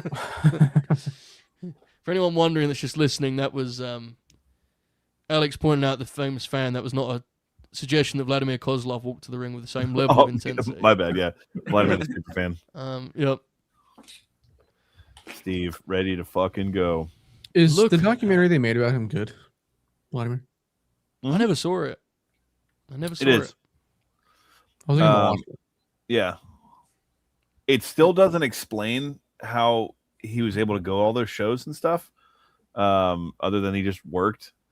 But yeah, it's good. It's really infuriating why it got held up for so long. Is it like legally available, or has it been lost to the media war? Yeah, I think so. We'll have to get that on the drive, Buster. About to say, I might have to kayfabe that. Yeah. Oh shit. Oh my goodness. This is the most complimentary thing I can say about the match we're about to watch is this match is one of the greatest matches I've ever seen, and it's still not my favorite Bret Austin match. Which tells you what I think of this pairing. Just dynamite pairing. That guy's he's not wavering. He said Bret rules. I don't give a damn. Oh man, that image of Austin over the shoulder. Yeah. Holy shit. Here we go. Crybaby sign right over the top there. Look at that. Looming over the hip, man. There. Oh I always shit! loved how Look how casually he does that, you know? Look how close the fans are to the ring. Mm-hmm. Holy shit. And here it comes. Boom. Dukes, have you seen this before? Yeah. And away we go. Brett has talked about trying to, kind of invoke the vibe of like a fight on the schoolyard, which I always just love that's for this awesome. brawl at the start here. Away they go, boys. Because we Scrapping. do have some first time viewers in the chat. It's important to call out the whole idea of this was the reason Ken Shamrock was the referee was because he was the real shoot fighter that they didn't trust any of their officials to keep these two under control, so they had to get the guy in there that if it broke down. And Ken Shamrock wasn't like an A-list celebrity at this point, but it's fair to say that he was like a known commodity in the sports world. He had a reputation, right? And Yeah. world's most dangerous man and all that good stuff. Incredible sell from Austin on the post. Yeah. Agreed. Oh my god. Incredible sell. Locks it up. Oh, yes. Jesus. Oh, security guard took a boot to the back. Take some boot along the way. Lou thinking about a run-in back there. Just immense concentration on Shamrock's face. And look at him, tumbling the people. Tony. Tony's confused. It doesn't take much, but he is confused nonetheless. Fucking Andy Milanakis there.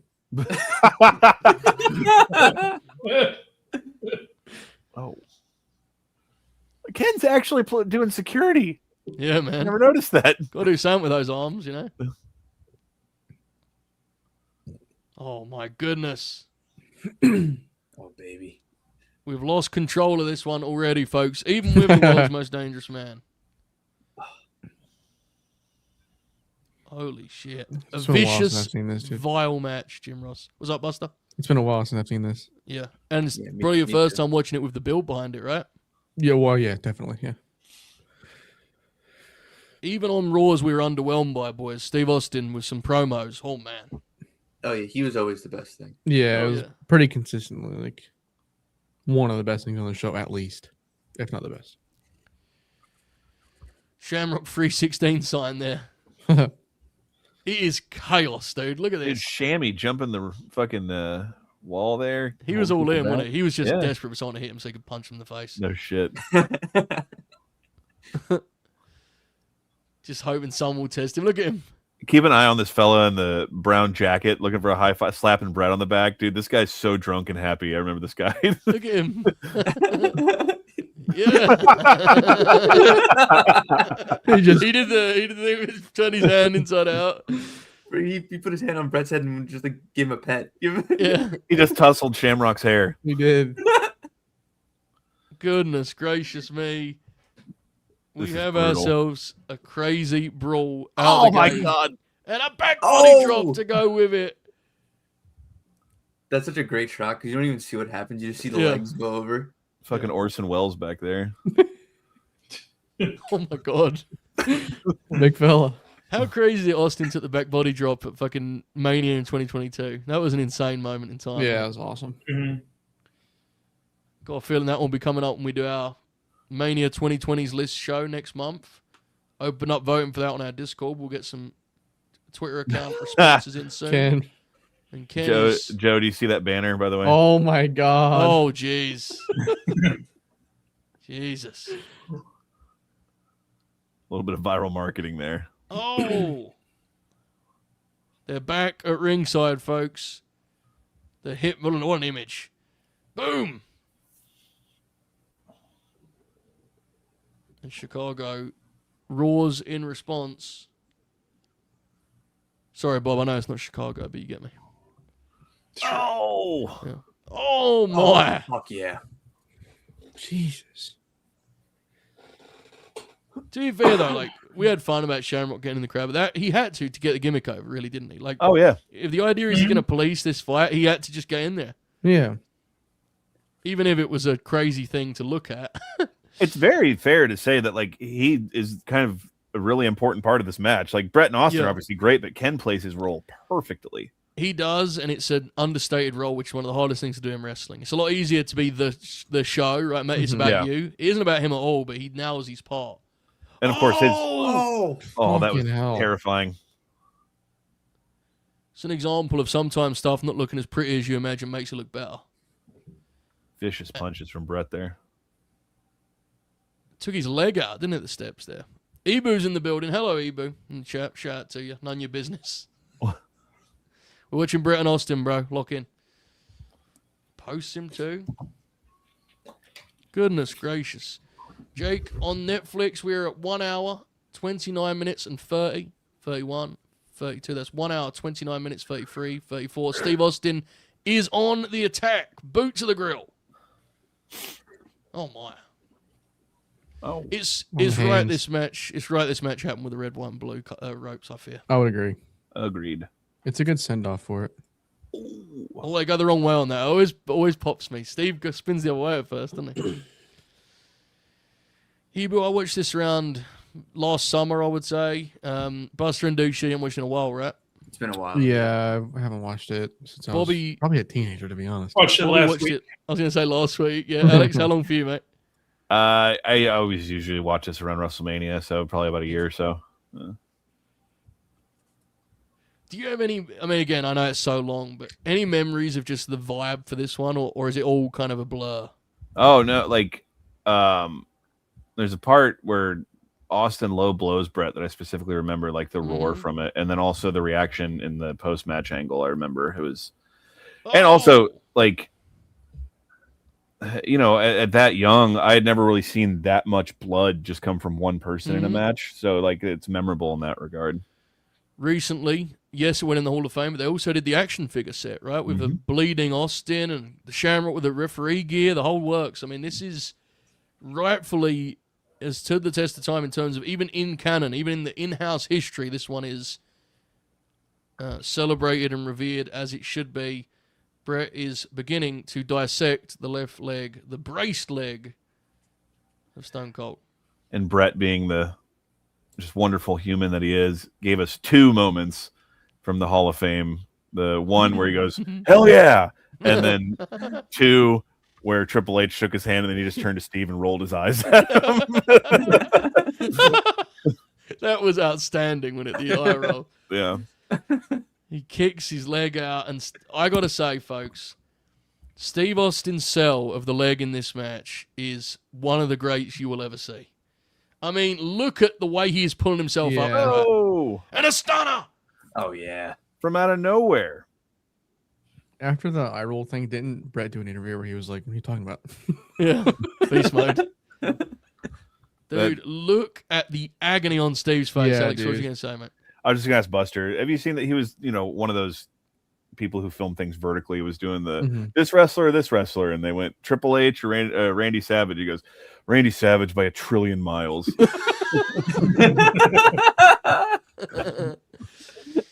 Oh, That's awesome. Steve is hobbled. He's desperately trying to fight back, but he's on one leg already.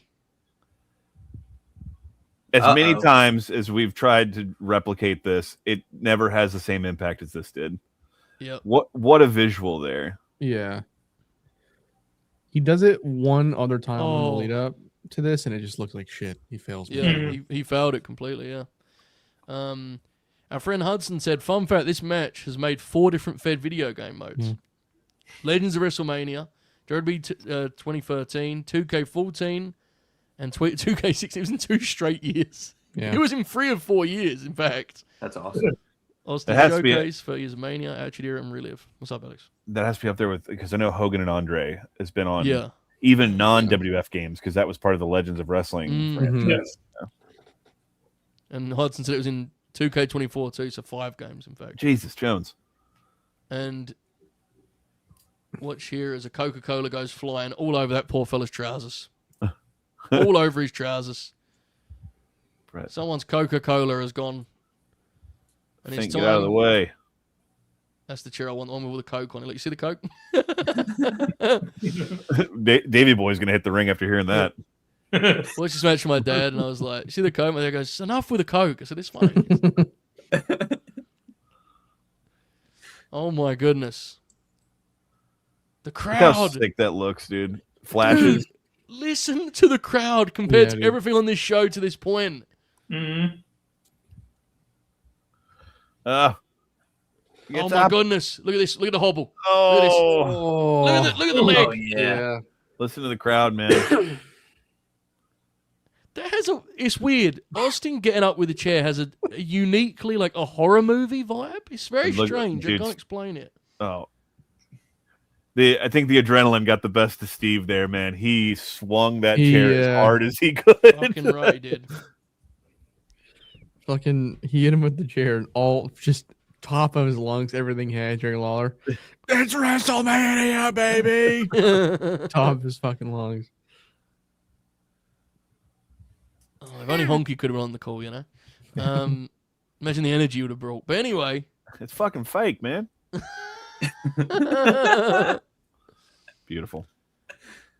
Oh shit! It's the suplex to reset things.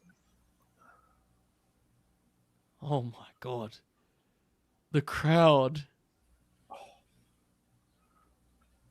Even the way Austin goes up to the middle is on his right leg first. This one Double bird. comes down even heavy Yeah, on his on the right right leg. leg. Yep. He's starting to shake. That adrenaline. Jim Ross is on one. He is screaming. That's his boy, bro. Changing his life right in front of him. That's not an overstatement. That's Yeah, just no, what for it real. was. Yeah. Fucking yesterday, people were going, he's going to be on Roy's 316 day. This is nearly 30 years ago. Oh my god. Oh. How great is Brett selling the back of the head on the Russian leg sweep? Look at this. Remember, folks, we've got to get a submission. Lawler, break his neck. Holy shit. Shamrock is poised. This could... Look at this. Ken's smashing this over as a potential finish, which does a lot for the hold, to be honest. Stu! A look of fear, confusion, and everything in between on Stu's face. And we have ourselves another submission from Steve, who is chasing a finish. Desperate for a finish. Yes, indeed. Tyler got the quote, bang on the money. I don't know a whole lot of couple submissions. That is exactly what Steve Austin said. What that means is hard to decipher. But I think it means he doesn't have a lot of them. Or a couple of them. Maybe he does have a couple of them. I don't know. But he's shown us a couple tonight. Follow up on one of the comments there. I, try to reserve how much I put over Jerry Lawler, but when he hated a guy, it was eternal. And Brett was one of those guys that like he always just reveled in him getting beat up. Like it was great. I always talked about he always hated Tommy Dreamer, and that would always make it really funny when like in a Royal Rumble if Tommy Dreamer comes out, Lawler would go, oh, here comes this idiot. Oh my god. That's Going his for move. it. Rake of the eyes.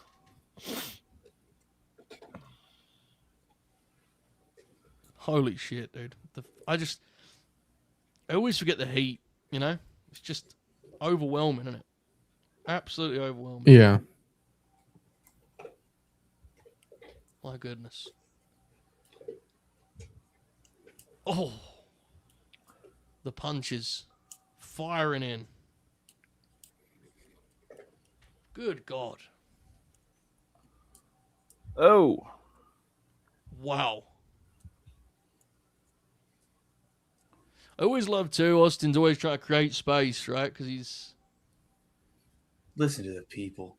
Oh, my insane. God. Absolutely insane. Whenever Austin has some success, he tries to buy himself some time because his legs fouling him. Oh, shit. Oh. Oh, there he goes. Oh. I always love that. Always loved it. All right, get ready here. Those of you who've never seen this before, this is a pretty famous piece of business here as Brett goes to work in more ways than one. He fires some right hands. The aforementioned Coca-Cola's flying all over the place. And as you see, Steve Austin emerges with a crimson mask, not of his own doing. Famously, he put it in the hands of the Hitman, which I think it's fair to say, Brett, he did a good job. I think it paid off, right? Yeah. And in the Hitman bar, didn't they had like a frame picture, and they had the razor blade in the frame. You ever seen that? I haven't. That's I awesome. haven't seen that. Yeah. What's you gonna say, Buster? Nothing. Yeah, it's a frame photo My of the bad. match. There's the blade, and there's like a note from Austin, like thanking Brett for the match. Pretty cool. That's so sick.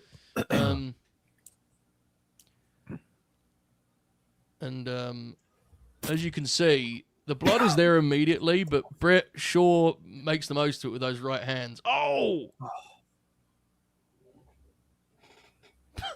Brett breathing through his mouth like only he can.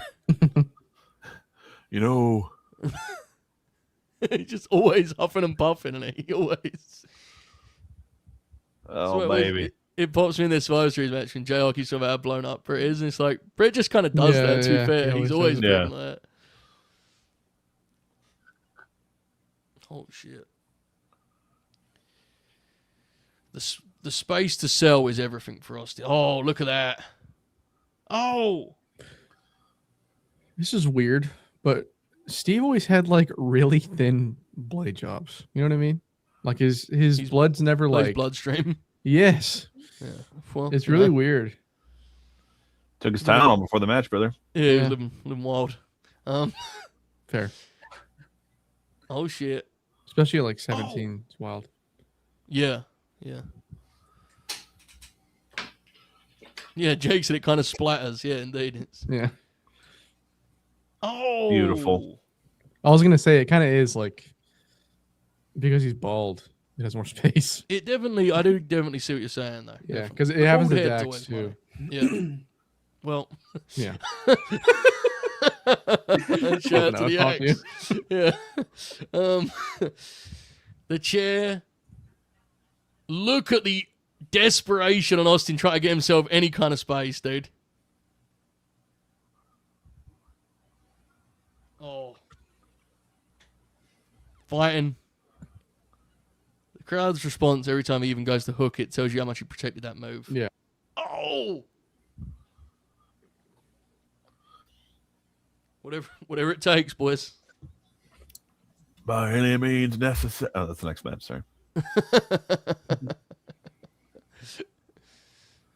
Oh my. Oh my god. Holding himself upright. Is there a better punch pair in history of wrestling in terms of I when don't they think there exchange is. them with each other than these two? I don't think so. What about in the match of the Garden when they just fucking start winging shots? Oh, and there My it is. God. Yeah. Alex referenced it earlier. Has a low blow ever looked better than that one? I don't think so. It's awesome. And the Brett sell, it's not dramatic or theatrical. He just goes, oh, like as if to say, you prick, you know? Like, Yeah. It's like, listen, I know this is heated, but that, that's just not cricket buster, as we would say, you and I. It's true. Lawler and Funk's a great shout for sure. Great shout. He just looks so fucking determined and Yep. like possessed. Oh, there we go. Classic Hitman. There it is. Boom. He's fucking talking shit. Yes, sir.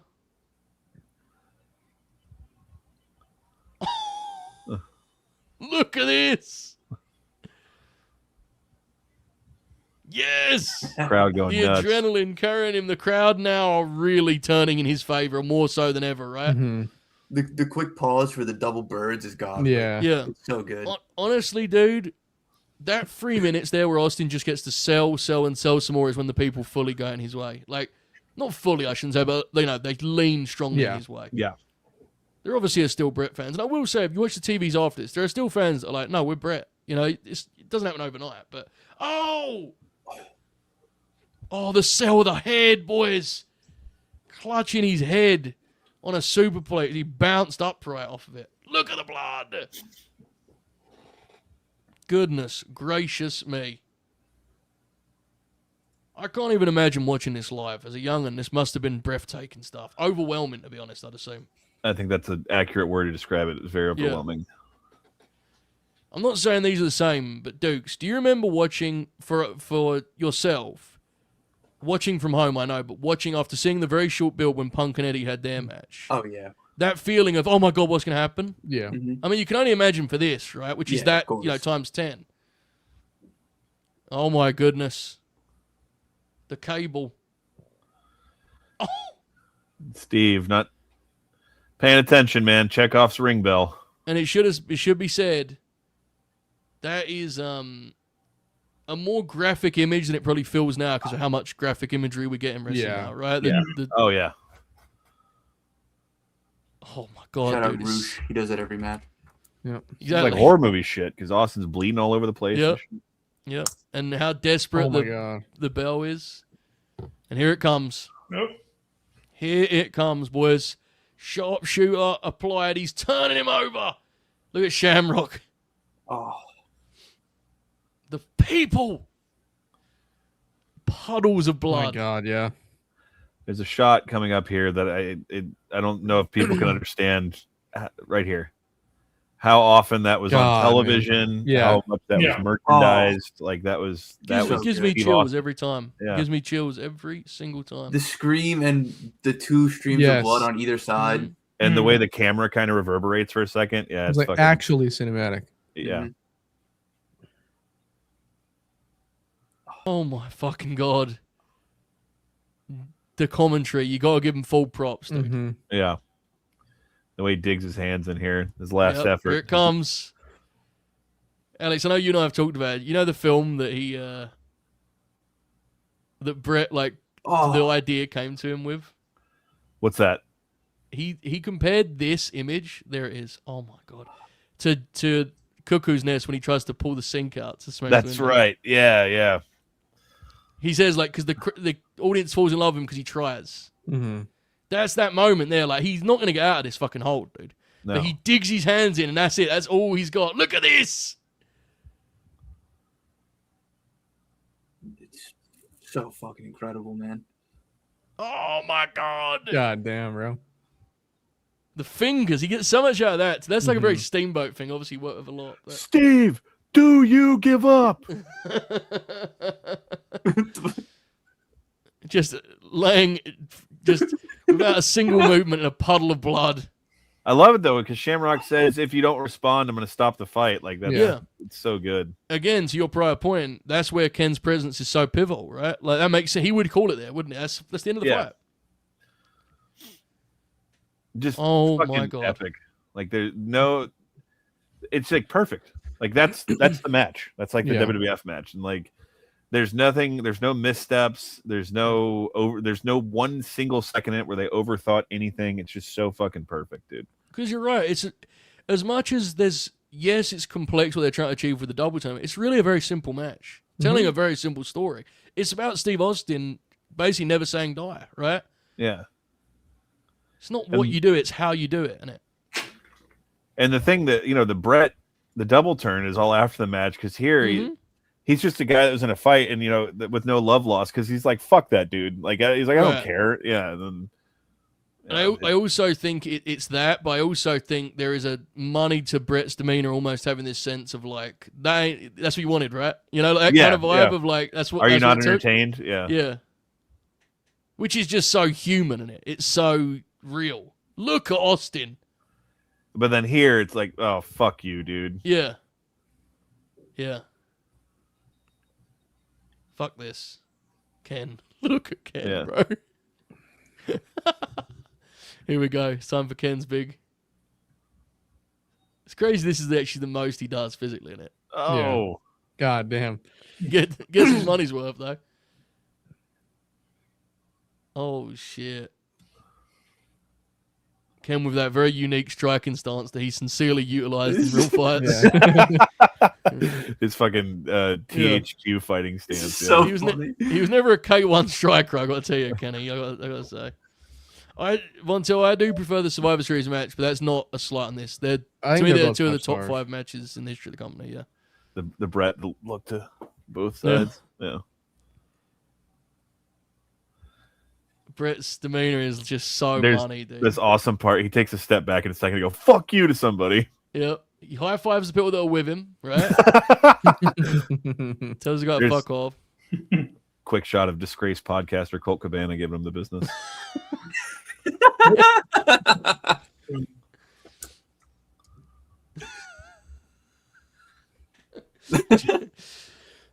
Austin pulling himself up on one leg.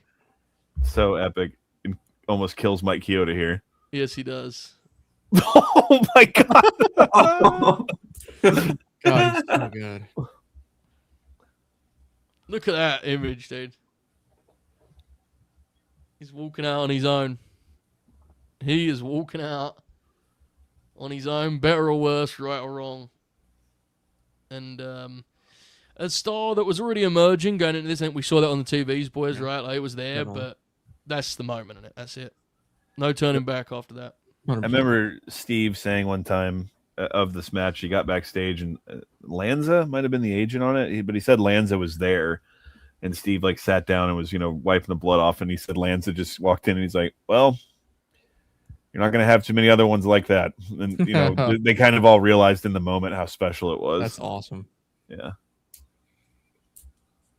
Wow. One image. JR, a man's man, I'll tell you that. Fucking epic, dude. Yeah, it's fucking awesome. Incredible match. Jake said it earlier in our chat. Type of match, every time you watch it, you go, no, that is actually the best match. And, it's that kind of match, isn't it? I'm not against the matches going into the Hall of Fame thing, because to me, it's like, it's the WWE Hall of Fame, that's fine. But they picked the right one first up, which I'll always give them props for, because they could have picked some deeply distressing shit to go in Yeah. first. Was last year the first year they did that, or was it? Yeah, last year. I Because feel last like year that was they. fucking 8 years ago, dude. Oh my Do god. you remember the thing that everyone was joking about was like Paul wasn't selling Hall of Fame tickets? They added the Yeah. match. Yeah. Sure. I have no idea how true that is, but it was funny. Yeah. Joe, if you want to throw them out, I sent you a few pictures from that match Yes. we just watched. Yes, indeed. Give me a moment here. While the lads reset at the announce desk. Hope you enjoyed that, folks. If you watched it 100 times, that was your first. We hope we enhanced the experience. As Bobby said earlier, you can hit the like button 13 times or just once. Either works. Odd numbers, baby. Yeah, let me add That's right. these and then. These may not be in order because I just saved them as one in one. Oh, you're all good, man. So we have some. So that's from the main event. We got Taker giving Sid the tombstone. Spoiler alert for those who haven't seen what happens there. Yeah, well, the streak and such. Okay, here we go. Let me go back to our first one. I found the order. Here we go. Boom. So Yeah, first, so Austin on top there coming out, and in the middle is when he's hitting Brett with a chair on the rope. And then these are just in a photo album I have of all the wrestling shows I went to as a kid. So, oh my goodness, That's awesome. and that top one's Brett putting him in the sharpshooter for the finish there. Oh, hell yeah. And the bottom one is Steve walking to the back at the end. Yeah, I can see Steve. Yeah. That's so sick. Wow, that is wild. Matt, have a good night, brother. Appreciate you joining us. We still do have a lot of WrestleMania left. We have, in fact, maybe Contrarian Alex's favorite wrestling entrance ever coming up, right? Mm-hmm. Indeed, we do. This next one's fun, dude. Fun. Yeah, this match is a hell of a time. Yeah. It's kind of weird to put those two back to back. I think this one could have been a little better earlier in the show, but I agree. The undercard of this show to benefit greatly from this match being on earlier. Yeah. It's so funny with the way wrestling cards are paced right now. I'm just realizing, okay, the last match is right after this. Like, that's what we're doing. You're good, brother. Good, Buster? Yeah, I have a cough coming in, and it's Yeah. rough. Sound like you nearly died. I'm going to be honest with you. I was quite concerned there. I know, my bad. I meant to mute. I was going to send Caden a link. Please don't. Yeah, Tyler's bang on. The Road Warriors were transformative for the build to this match, which was deeply unfortunate. Yeah. In the promo beforehand, Ron Simmons has a great line where he said, they say the crooks and criminals come out at night. Well, guess what? The thugs do too, and they here tonight. Klein, have a great night, brother. Appreciate you. Later, brother. The Nation here in attendance, and we're about to see that aforementioned entrance here at WrestleMania 13. Everyone's enjoying the conclusion to our 97 journey. Once this one's complete and we have about 10 minutes of dead air to kill in the main event, I'm going to talk about next journey we've got coming up. But for now, we're going to enjoy the ride of our Chicago street fight. Ron Simmons is so cool, dude. He is. Reminds me of myself. Yeah. Oh, shit. The logo that never was, because by the time we got to Boston, it was WrestleMania DX rated. I'm not going to lie, though. They needed to change things because the 13 branding is a lot. Heat? It's a lot, bro. It's a lot. It was time for a shake-up, you know? The blimp is there. Dukes, what do you make of the blimp? Beast. Fair. Excellent point. Mm-hmm. All right, Chicago. I did it again, bro. What did you do? Impulse, big rubber guy buy. Who was it? I'm gonna hold off because it may be relevant surprise for Thursday's Grin maybe. program. Okay. Oh, hell yeah. Here they are. It's What so a reaction. LOD kicks ass. People just pumping their fist. So fucking cool, dude. Ahmed not looking at all out of place in the shoulder spikes, by the way. Yeah, it's godly. He looks so sick. He does. Look at that image. My God. Well, It's the shot I was talking about the other day, guys, on Grin Grappler Road Warriors. Alex was talking about how that shot of Hulk with the Mania banner behind him is used all the time in their video packages. And I was saying, Alex, it's fascinating how runs that you don't remember fondly can still produce imagery that lives on, can't it? You know. Oh yeah. In the story of AJ Styles' Decade in WWE video that you were part of, when I asked the boys about Finn and AJ, you could tell it was a complicated memory for them. But as Gallows says, they got the beauty shot, right? Mm-hmm. You see it in every package, don't you? That Finn and AJ, too sweet. Oh my God. And away we go, folks. Chaos ahead. Bobby, I know I'm asking a lot here, but what would be the best way to sum up Dave's thoughts on the match we just watched while the Road Warriors kick some PG-13 ass? Oh, my God! Oh, yeah. Hell yeah. I think, Dave also realized right away that it was, special. Really praised how both guys came out of it and how, Shamrock looks like a huge deal now. Went full 5 on it, first time since I would believe SummerSlam 94, the cage match, and last time until Cena and Phil, also in this building 14 years later or whatever. Wow, that's crazy. Yeah, the building. I didn't even know that. Sorry to. Oh, he's wrong. Hell in a Cell. Wait. Hell in a Cell with Shawn Taker, yeah. Oh, bro. Right. Bobby, what are you doing, bro? It was the same year, though. Oh, my God. Ahmed, what are you doing? Tope con Hilo. Oh, hell yeah. Dukes was sitting there like, oh, he's so wrong. Fuck. Didn't want to correct him, but no. Also. Oh, trash can to the head from Animal. Yeah. I didn't want to do that to Bob. Yeah. And I was like, I'll do it. At least I was polite about it. Oracle, no. Yeah. And here's the other thing about Kane.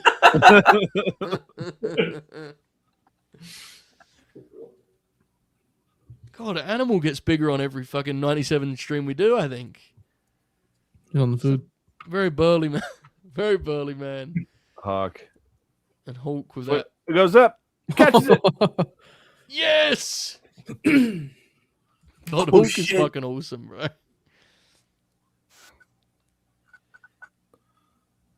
Wow. Oh my God. That is a tiny table, bro. Jesus, it really is. Man. 550 pounds there on that table. What are they cooking? Power drive him? He's going to try. Oh my God. No. Oh. Oh, no. Oh, Oh my God. easy tough. Because of the cover on the table, I think his feet, like his footing, he couldn't move his feet, could he anymore? He was just stuck. He had nowhere to go. That was awesome. That was awesome. I don't remember that at all. Well, look at Savio working the fucking. Look at him. Oh, I love him. He's the best, dude. Oh God, Hawk. Oh Jesus! Bulldog's back at ringside.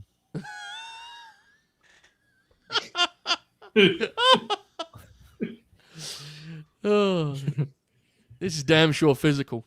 It reminds me of that match, Bobby. You remember that classic a couple years ago, the Pride versus the Final Testament? Mm-hmm. Yeah, reminds me of that. I do, yeah. Hope we hear more about that one on our WrestleMania ranking show. Anything's possible. Anything is possible, folks. I hope we hear more about this alleged shoot fight between the Wyatt Six and the Authors of Pain. That's what I want to hear more about. It's important not to change the match in the middle of it like a little bitch, like he said. Yeah. I want to know what he, like, was it as simple as just like the crowd reacting to something and just changing the match slightly? He was like, fuck that, dude. That's not how this goes. The example he gave was like the spine busters, right? It was like I guess he didn't want to tell spine on the busters, sixth night, they want to change it. He's like, don't. Such a funny thing to get mad about. Yeah. In a 10-man tag with a Wyatt Six. On a house show during the fucking holiday tour, just brother the shit out of that. He kind of like when he said to him about how long he'd been there, he kind of gave the vibe that he thought he was like Harley Race. It was very beast. Yeah. I remember going to a holiday tour house show a couple years ago, and Gallows did a flying back elbow, and I stood up and screamed because I was like, "Oh my God!" I told Gallows about our friend Doxy.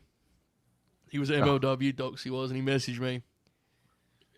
Joe, please talk to Gallows. I don't know why he's working so hard. And I told Gallows that, and he popped huge. He was so funny. You know, because some of that stuff's obviously it's a little overstated with certain guys. It becomes their rep. And like we talk about with Shinsuke, Yeah. Alex. Like it becomes Shinsuke's whole thing. Then they're like, oh, Shinsuke and the surfing. But Jesus. obviously, it's still funny. So we're having a blast with that. It was a good time. Oh my goodness. Jim Ross talking about asthma. Yeah. Oh, we got lasers in the crowd. Classic. Our friend MPJ UK asked earlier if I saw the Prince Nassim biopic. I did. I saw it. I actually thought it was surprisingly good. To be honest with you, I didn't expect it to be as good as it was. I thought the perspective of the trainer, Ingle, leading the way, I thought was very, very interesting. Timestamp for Van Giminator as the nation go to work. We're at 2 hours, 1 minute, and 19 seconds, 20 seconds. That's 2 hours, 1 minute, 22, 23, 24. Yeah, I was surprised how much I liked it. Look at this. Ooh, that's Jesus wept. Oh my God. Oh my goodness. Having that visual in front of just trash can lid imagery is like, good God Almighty. Yeah, Make it stop. We got big problems out here. Vince just went, he's got a noose. I see. Double line. Yeah. There we go. It's holding up. That's not. Oh, okay. Thought he was just gonna throw it. Oh well. I mean, kinda, yeah. Yeah. Whenever we do Grin Grapple, I end up liking the wrestlers more. I can't stress enough to you. There was a percentage ratio of like the things I like about the Road Warriors. I think Hulk takes 90%. I think Yeah. he's just awesome, isn't he? Just the sight of him, the way he moves around, all of it, godly. Oh, D'Lo got hit low. Oh, he punched him straight. He just kicked him in the dick. Oh, Now- D'Lo got friendly fire. Got Marlena's chair out, and now the sign. Oh. Oh, yeah. Dude, Jesus, he Savio. just fucking killed Savio. Oh my God. Fellas, we have had fun about Ahmed and how cool he was. Imagine working Ahmed at this stuff. Oh, Fuck dude. that, man. Just a fucking 300-pound bag of elbows and knees. Yeah. 5 nights a week. Oh my God. Man. This match is so beast. It genuinely feels like just riffing, doesn't it? Just fucking around it here. Like the noose is just like floating around now. It's just like Look at it's on backwards. he's like adjusting it and shit. Brian stabbing him with something? Oh goodness gracious. What's happening? Look at Hawk. This is definitely the second best match on the show, Bobby. Like you said it the other night. It's just on pure fun. It's gotta be. Mm-hmm. In the middle of getting hanged, Hawk just like leaned over and like fixed his trunks a little bit. Yeah. Dude. Adjusted his work. His Big belt Ron line. takes a foul bump here, man. Oh Watch it. shit. I haven't watched this in so long. It's fun. Oh, my God. Oh God. Mark Briscoe. Yeah, for real. Hawk, Imagine how sick the Briscoes and APA would have been, Buster. Oh my God. imagine the Briscoes and LOD. Yeah, well, now we're talking. There we go. Oh. Holy shit. Why did he do that? Yeah. It's mania, bro. For the love of the game. He said, Hawk, you're going to toss me. I want my WrestleMania moment. You imagine any 6 of these guys pitching them the idea of a WrestleMania moment? Oh no. Fucking Shawn Michaels. Oh, we still have to sit through that fucking idiot's 12-minute entrance on this show.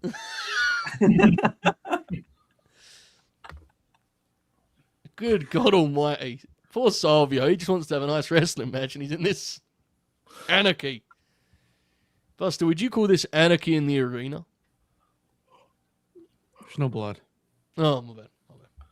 Or Young Bucks. Oh, darn. Imagine they were in this match.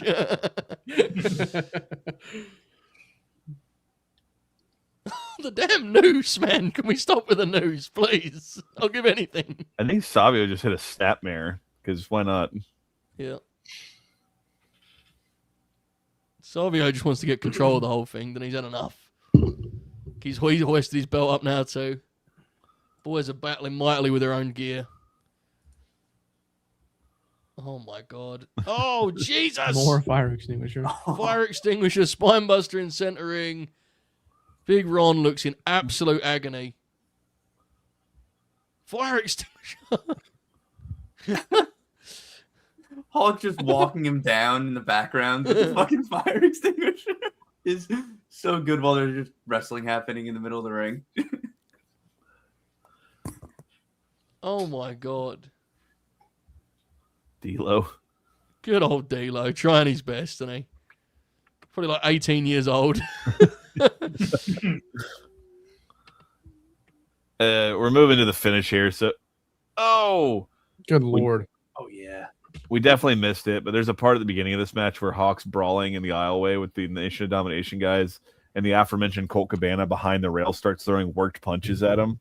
Wow. And he's very lucky that Hawk didn't turn around and kill him. Yeah. Big deep breath from Big Ahmed there. Oh, hunched over. And that will do it. Yeah, because he knows he still has to hit his finish. He's like, God damn, man. Oh, he's fucked, dude. Look at him. It's not good when you're in there with 97 Road Warriors and they look like the cardio guys. It would be real.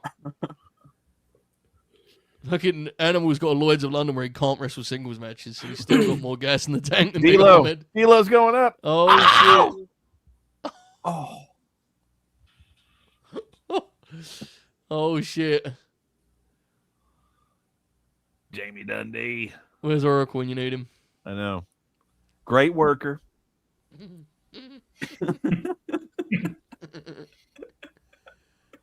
Underrated.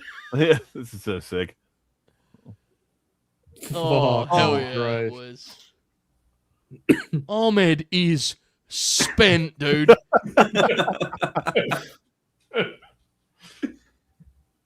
Holy shit. Yeah, that's a blast. Bobby was bang on the money earlier. They should have put that earlier in the show. It would have given the undercard a lot more life, you know? And to be honest, the tag title match, the all-heel tag match, could have followed the Austin Brett match because the crowd weren't into that anyway, could they? So it's like they could have had their match just to, you know, fatigue and silence. Whereas that would have, I mean, imagine how over that would have got in the first half of the show. It still got over even at that point. Man, Ahmed just cheeked out there. Yeah, it's aggressive. Hawk is really struggling with his waistline. Jock's watch, just Yeah. hinching him up. He gives Oh, he landed his head! Oh. Look how cool Ahmed is. Look at Ahmed. Ass half out, wearing the heels ring attire. Yeah. Big 10 up top. Let's go. Oh my goodness. What a night it's been, folks. What a night it has been. Camaraderie, respect. You got to love it. You've got to love it. In your house. So I've really enjoyed this show. I don't think it's been necessarily what I call good, but it has one of the greatest matches ever, and I've enjoyed it, so therefore good. Yeah. It is what it is. And what's the worst we could call the rest of the stuff? Interesting? Right, exactly. Yeah. And again, we've lived through the 8-hour WrestleManias to say that a WrestleMania that's 2 hours and 45 minutes long cannot qualify for bad at this point. Fair. It is actually crazy clicking a Mania and seeing 246. It is crazy. My God. Here he is, Alex, your boy. Here we go. Look at this piece of shit. Dukes, what have you made of WrestleMania 13 so far? I've liked it. I've had a fun time. That last match specifically was a hoot. Yeah. Would you call it Anarchy in the Arena? No. Fair. No young bucks. Yeah, not enough. No exploding Jordans or whatever the Dude, fuck. Oracle and I in the Grin group chat legitimately approached Alex like he had like an addiction and we were just confronting him about it. We were like, hat in hand, we just go, Alex, you're going to have to watch this Bucks FTR match, okay? Like I led with it and then Oracle like followed my lead and went, Alex, he's not kidding on this one. Okay, you're gonna have to see this one. Yeah. It was fucking great. It was awesome, dude.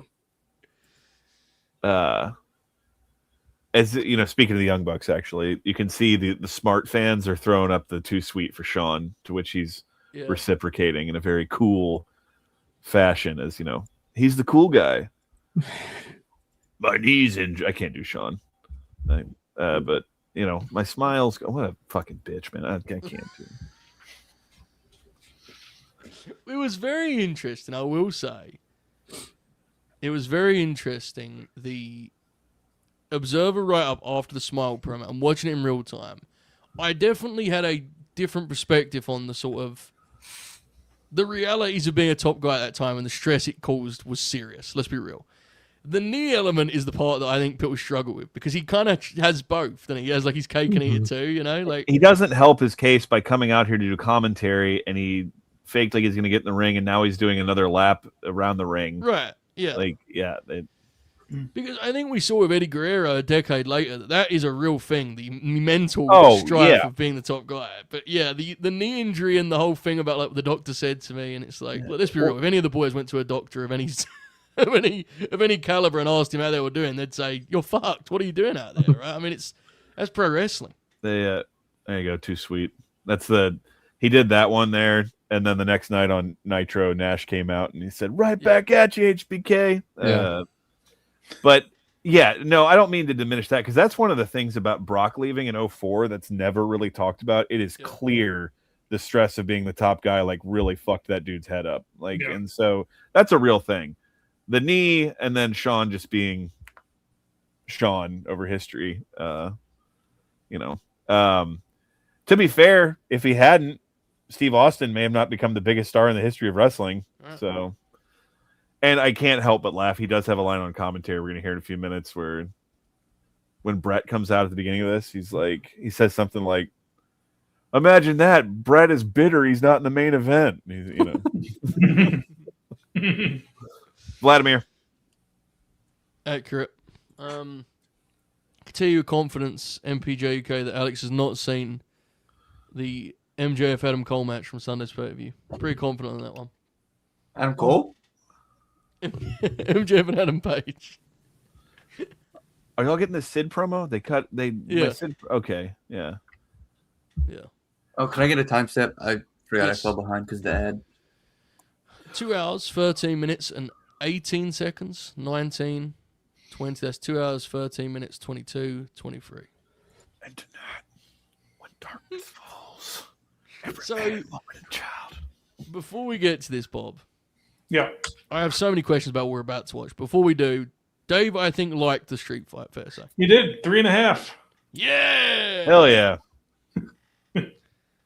Called it similar to the Harlem Heat Public Enemy match from last week, but it was shorter and had better psychology. Psychology is what you went with for that one, yeah? All right. I hear that. That's great. So I'm going to just jump ahead here, Bob, and ask, is there anything in the Dave coverage that's still ahead of us that's going to explain why there are 32 minutes left of this show and why these fellas felt it was right they put in the time they're about to put in? I have to ask. If not, that's fine, and we'll just call it live. But like, I've always found this to be fascinating. Because unless I'm misremembering, Alex, they put in like over 20 on this. Yeah. They do. Why? Yeah, nothing really, I guess, just because it was the main event.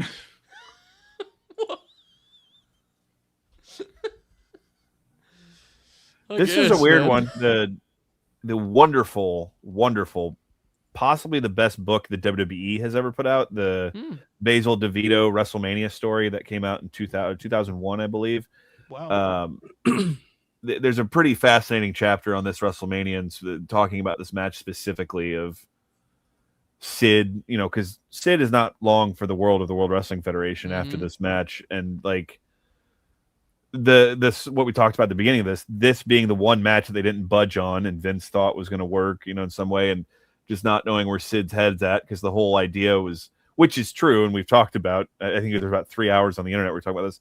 When Sid was on, Sid was a unique and like domineering force, and I don't know if you guys remember or know about, like, there was all the shit with when he main evented with Shawn in San Antonio, like all these appearances that he missed that he was supposed to be at, but he got the belt back here, and I think there was like a genuine belief that when they got in the ring, it would work. And I mean, there's some moments in here, but overall, it's a 80s big guy match, you know? Yeah.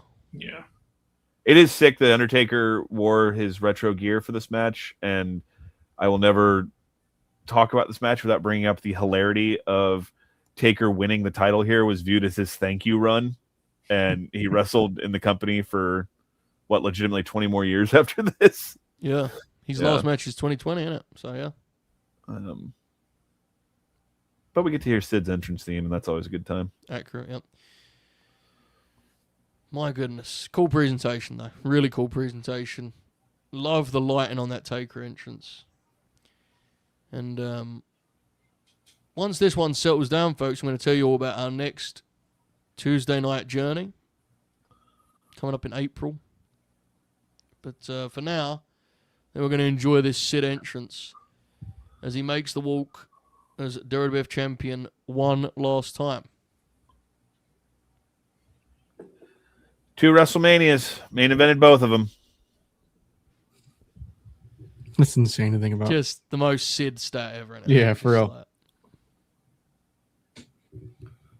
Where would the streak be at this time? 6? Snuka, Roberts, Gonzalez, Bundy, Diesel. Yeah. Yeah. The Diesel, I like the Diesel match. It's pretty good. It's pretty good. Big Kev, actually, at the end of the WWF run, Big Kev is in really good form, ironically. The Shawn match is awesome. Yeah, great match. And obviously, we've talked a million times about the Brett Survivor Series match. Look at God. Watch that match, the Brett match, the first time last summer. It's fucking awesome. Yeah, it's incredible. Sid is emerging from the tunnel now for us, Alex, just so you know. I know we might have a couple of desyncs. He has now emerged. He's glistening. Okay. He is looking out at the people as if to say, yes, I am Sid.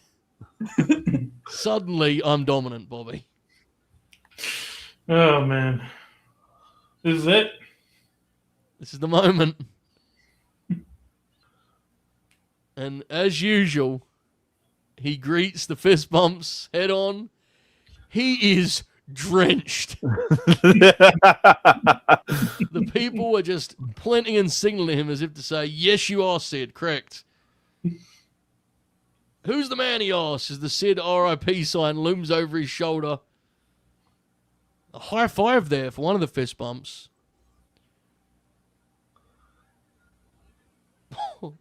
Boys, this will not be a technical masterpiece. Thank you. Sid. Nothing better than when Jim gets ahead of it and goes, match might suck, but don't worry about it. Boo-doo-doo-doo. My goodness. Look at Hell Sid, yeah. bro. Hell yeah. He's the man. Is he enough, man? Was a question just asked in bombs.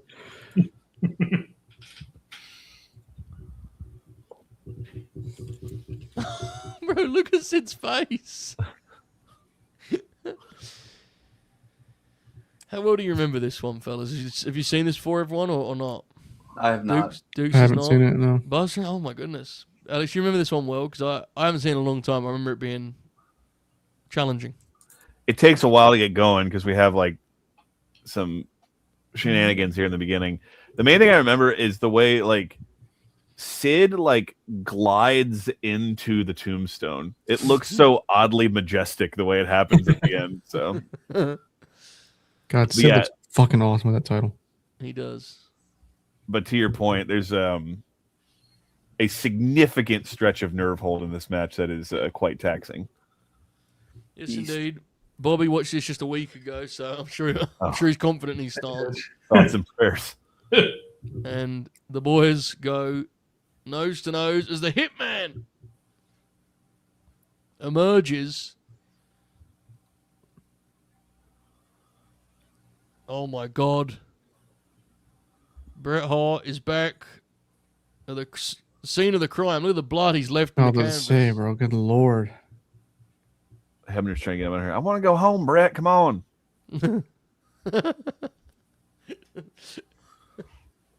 I got shirts. Oh, shit. Oh, yeah, he's calling. Oh, this is a Vince holds him back. Oh, God. That visual, man. Oh, man. That's bad. As the kids would say, they're never beating the allegations. Yeah. Jim just sitting next to him looking nervous. Yeah. My God. Me. Brett. It's Sid's face.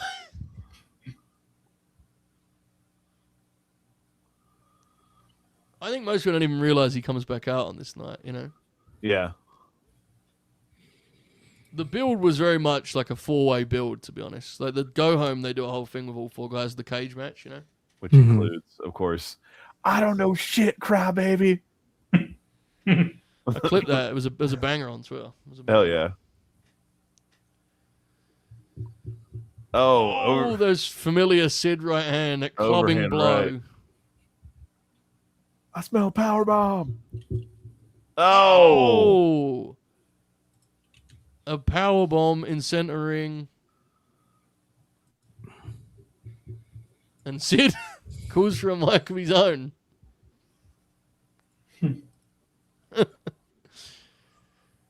As Brett is greeted with a power bomb in our WrestleMania main event. Owned. Agreed. There's Dave. There's Gerald Briscoe. Now, Brett, we need to get out of here. Jimmy Corderas. Yep. See, why don't you hit him with a disgrace podcast, though? You see, that would have been on. Oh! Taker. Hitting him from behind there. Now, right hand's unloading. Sid, I think he's phased. That headbutt did it. How do we feel about this Taker look with the gray? It's shit. You don't like it? Yeah, It's bad. Yeah, it's not great. The purple is like way better. I still don't love it, but the purple is better. Oh, shit. The gray was the debut gear, right? Yeah. Mhm. Yeah. This is what I think the kids call a callback, I think. He's unloading here, Joe. What do you He's think got the about stupid floor? fucking sleeves ripped up too. Oh my god. Yeah. what about those strikes, Joe? Very Liddell-esque, I felt. Very Liddell-esque. The thing about Taker is much like Chuck, he can hurt you going backwards, you know? Very pure striker. Almost Rigondeaux-esque with his hands. And Sid just pausing with his leg in the air for some reason. Hit a So- factory reboot. Bobby, I'm going to presume there's not extensive Observer coverage about the allegations that Sid shit himself during this match. Is that fair to say? I'm sure. Yeah, I Dave don't think that feel like came up, saying- actually.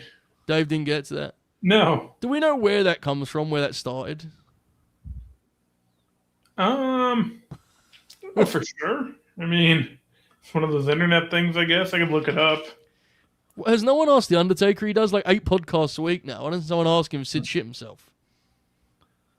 I feel like he'd have a pretty good idea. We're what? 3 minutes in? We got our first Yep. bear hug. Yep. Taker made a lively start though, didn't he? He did. And then It's Sid lively pulled him in stuff. and said, "Big man, we got their money." Look at this shitty bear hug, bro. Jesus. Not even working it, just standing there. Literally just standing there in a hug.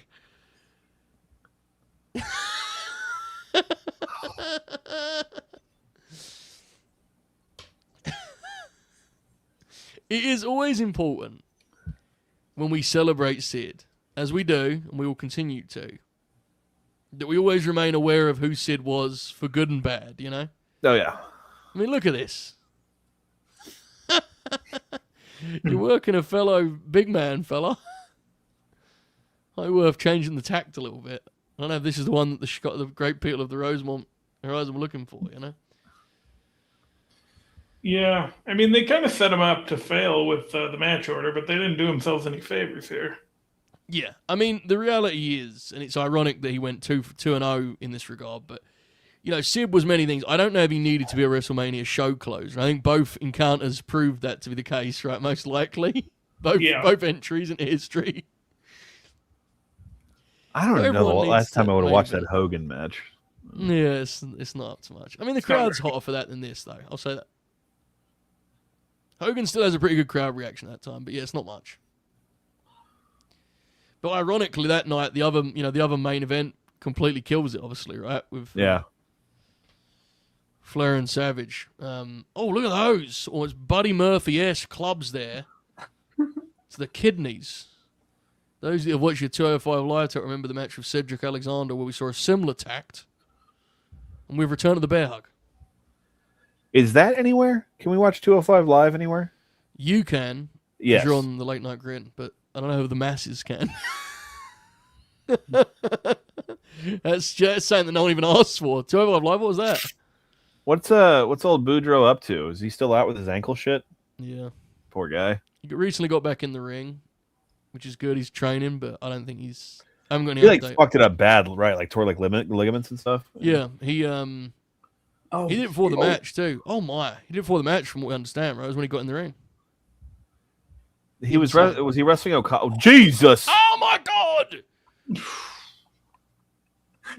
Taker loved his job. Yeah, he's wrestling And Okada. neck bumps for no reason.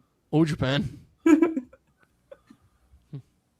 Bro, Coca-Cola! Another Coca-Cola's gone down. That was a diet. It's on his back. There's a Diet Coke on his back. Oh my God, he does that. Maybe that's what causes the Sid allegations. It was Diet Coke. Sid tells her, "Shut up." Sid's demeanor here is that of a man who is aware he has a long way ahead of him. Yeah. He's pacing himself Taker accordingly. took that header there because he's like, Yeah. "All right, this bear hug shit ain't working. Got to get the crowd back in it."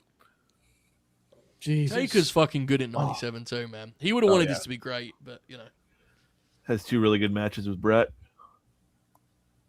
Oh, Sid nearly fell down on the table. Look at Sid, bro. Oh no! Oh no! Oh, my. Jesus. Oh. Jeez. Sometimes Sid has the best facial expressions in all of wrestling, and other times he just quits doing it. Then he just his Yeah. face just a complete autopilot. Oh, near fall. Big time near fall. I got the sense, folks. Dave's not going to be as high on this one. We'll get more from Bob on that later. Bob, is there any other notes about the show before I go to our next season in terms of like sidebars that Dave threw in, or not really? Let me check real quick. I think we covered mostly everything. Yes, MPJ UK, the Cell match is October. 97 is a crazy year. As Bobby scans his notes, we have another hold applied, boys. No, we're good. We're good? All right, beautiful. Folks, as we mentioned earlier, this is the conclusion of our journey. We have been watching episodes of Raw from 1997 on the road to this show, which we started with the Royal Rumble 97. We saw the ECW episode. We saw a show from the Sky Dome, inexplicably. Toronto Sky Dome. We saw a show in Germany. Right? We saw all sorts of stuff. Final Four with Oracle joined us for that and gave some Chattanooga expertise. And now we're closing out with Mania. Our next season, kicking off in April, is our TNA season. April through June. And you guys have voted pretty unanimously, it has to be said. Let me just pull up the number here because it was crazy. Give me 1 second. We'll be covering Total Nonstop Action from the year of 2007, which got 61% of our votes. 2007 TNA features the season we'll be doing with Lockdown at Slammiversary, which features all sorts of stuff, including the electrified steel cage. Jeff Jarrett is back on TV. There's all sorts going on in mid-2007. Oh, my goodness. And craziest of all, 1 hour TV too, boys. So we're going to be out binge heavy. Hell yeah. If you become a member, it used to be better tier. You can join us for those bi-weekly. Tuesday slot, and eventually we'll pay it off just like we are tonight with Slammiversary 2007 as a free special. It's important to note we will be using their service. We will. Yeah, we will. It's one thing to steal the content of the World Wrestling Federation, but with Total Nonstop Action as the one remaining wrestling service that has uploaded the entire archive of their promotion, I feel it's only right we do our thing and support them accordingly, I'm afraid. Yeah. In this business, it's all about punching up. I don't want to steal from TNA because they're the last real wrestling subscribers, streaming service in the game. So, yeah, prepare accordingly. I'll be working in everyone's LNG paychecks. But if you're a grinner, look into your check your local listings, if you will. That'll be coming up. What do you reckon, Alex? 2007 TNA is what the people have voted for. It's going to be an adventure, I fear. Some Russo stuff. Yeah, that's right after they shit the bed and they are scrambling quite mightily that year. So it's going to be chaos, and it's 1 hour TVs. I was saying to the guys, it's going to be completely. That's right. Yeah. A lot happens on these TVs, but the cadence is still very casual, and it's very it's old school TV still at 97. Yeah. 10 years later, mate, we're going to be in a very different thing. The pace is going to be frenetic. Oh, he kicked him straight in the chest. This isn't terrible. It's just very, very, very flat. It's a misfire for the time period. Or not a misfire, a swing and a miss, rather.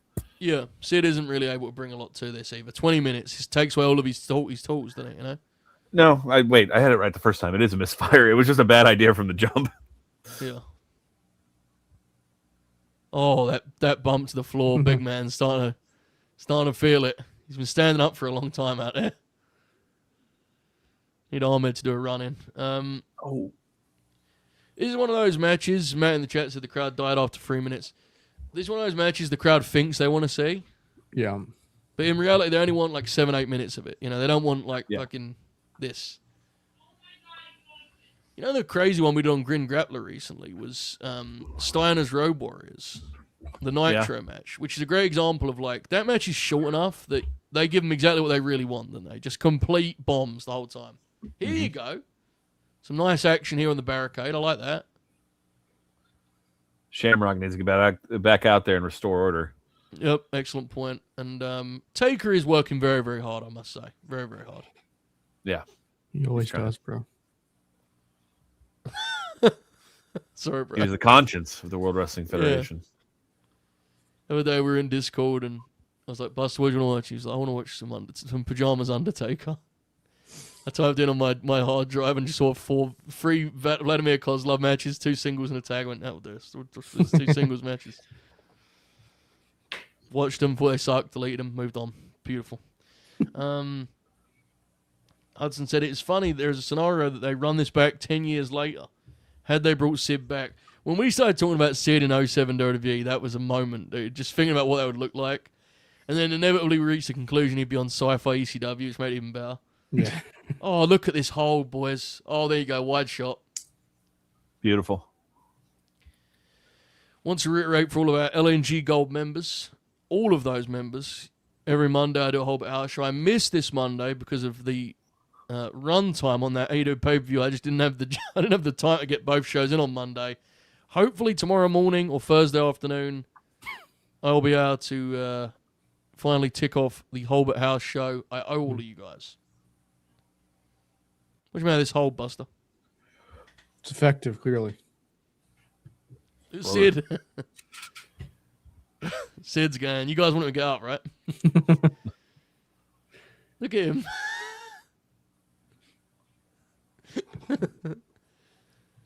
Oh my God, Sean said he's taking most of this match. Kayfabe. It would have been the best match for Sid in WWE 2007. Oh! Arturo Gatti body punches. The second half of the year or the first half of the year? Second half. CM Punk. Oh, fuck you. Uh, My goodness. Bobby, what do you think? 2007, best match for Sid? You can go Shelton. He's fun. Shelton would have took some crazy bump for him, right? Yeah. Well, Jim Ross said pure athlete loads of times. There is no fucking way Taker has now put a nerve hold on. Why did they go 20 minutes? It honestly has the vibe of like a house show main, like where they just feel like they have to put time in, you know? Like, yeah. Look at this. Feels like a Why wrestling event. are they doing this? It's like the people didn't react to the Sid holds. They went, what if I got one on you? Maybe they'll come up. What's up, Alex? I'm thinking 07, Finley and Sid. Oh, yeah. Be good. There you go. Rey Mysterio. Bryan Danielson. Fair. It's too early. Oh, no. Well, I think Buster was right. Which half of the year? Yeah. No. We're not going back to that. It was incorrect. I've seen Sold Out 2007. 2000. It is pretty good. Okay, yeah. It is pretty good. All Brawl 99 is good too, yeah. It would have been worse in 2007. And Dukes, please study Honor Club. Bryan Danielson was still in Ring of Honor. Jesus! Sid versus Jack Evans. I thought you were just asking who would have the best match with Sid. No! You know what probably would have been awesome? Double big boot. Oh! That was cool. Hogan's at home and he's on the phone with his lawyer. Sid and Jeff Hardy probably would have done something fun. Yeah. Hell yeah. Oh, yeah. Ezekiel Jackson. Bro's just Googling 2007. No, WWE. I knew that one. Big Zeke. That was a real poll. Cornette made a big play to get Sid and ROH so he could wrestle fucking Brent Albright. He starts explaining to Sid he's going to put him over. You're going to make him. All right, now, Sid, this kid's our future, all right? This is your chance to give back to this business. Just thinking of, like, the old video wire. It just comes on Sid. Ring of Honor! Sid is coming to the Rexplex. Oh, shit. Look at Very- Sid. This match is bad. Yeah, there's no way around it. Double X handle, 4 stars. Crown him. The way that he just stood upright, did a double action, no emoting in any of it, just beasting. Oh, stomp too. This Sid guy is just damn right nasty, let me tell you. Damn right nasty. Dominant. Why is he going back to the middle? Suddenly? Suddenly. Or a farming. What is he doing? Just another double axe handle? Not even. Oh, It's like a, he just pushed him over. He did. He out-caned Kane. He was like, I'm not even going down for this thing, man. Oh. Folks, Sean, Sid's even getting a little bit aerial tonight. it feels like a great time to highlight this is not our only WrestleMania this week. On Friday, we're going back to the Garden. On the anniversary of WrestleMania 10 this Friday, myself, the great Chris Bourdine, we have Novi, we have Cade, and then we have Manuel the Hooper back on the flagship, WrestleMania 10, My God. this Friday. Next weekend, anyone in the Travis Bastrop County area, come on out to the Bastrop Cult Classic convention. I'm going to be working a table there selling my combat sports and film memorabilia. But the tie into that is I have a WrestleMania 10 VHS, and Rhonda Shear from USA's Up All Night, who was the guest timekeeper at that, is going to have a booth there also. I think I'm going to have her autograph my WrestleMania 10 VHS. Tremendous. Absolutely tremendous. I know our friend JJ Williams is going to be at the big event this weekend with some God bless. LNG favorites in attendance, including Thursday's Grin Grappler subject, Rick Martel. I informed JJ he must approach Rick Martel and say, "You are the star of Grin Grappler, Rick Martel," and then walk off. See what Rick makes of it. But nonetheless, The Undertaker appears to be making a comeback. Mercifully. Yeah.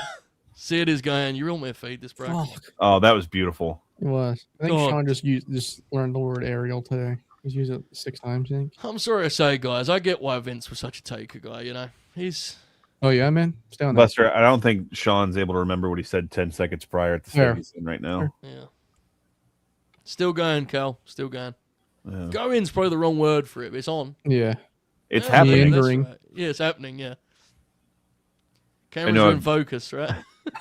No, I mentioned it before. I need to isolate it just so I can have it. But one of the all-time great, just over at Jim Ross sound drops was, remember that Michael Cole Jerry Lawler match at 27 that went on for like a half hour? Mm-hmm. When the finish happens, he just goes, finally. Oh, big Sid reversal. Oh, Jesus. Oh, I would not have trusted Sid to do Fuck, that. no. No shot. Sid, he's doing the arm gimmick too. Now you rest in peace, Undertaker. Folks, if you haven't liked the video by now, what are you waiting for? I mean, look at this main event we're at here. Odd We saw likes the for an odd Blackjacks. match. Yeah. Yeah, we saw the Blackjacks 2.5 hours ago. The new Blackjacks, I should stress. Oh, God! Taker. My goodness. Imagine Sid just like was like fuck it and does an Asai moonsault here to save the match. Here's a tope. Big yawn from Dukes there as he looks up at Sid one more time. A big yawn. Bobby's looking over his notes. Buster somewhat defeated, it appears. Oh, No! It's the Hitman. The Hitman is clobbering Sid with a steel there's chair. Pac. Brett, what are you doing with the chair? Briscoe's back too. And there you go. There's that Sean line you were talking about, Alex. Spot last night on him. Man, Jack Doan, young. Dude, McMahon literally just said, what a loser Bret Hart turned out to be. What was that one Buster Schiavone hit on Collision when they killed the Bucks brother? And he's like, they're losers. Oh, yeah. He just... It was like... You He's muted. myself. Is that the closing line to Collision? He's just like, they're losers. Hulk And then Hogan, on you go to fucking hell. on Revolution, he was talking about David Finlay, Yeah. and he was like, "I think he's fucking terrible."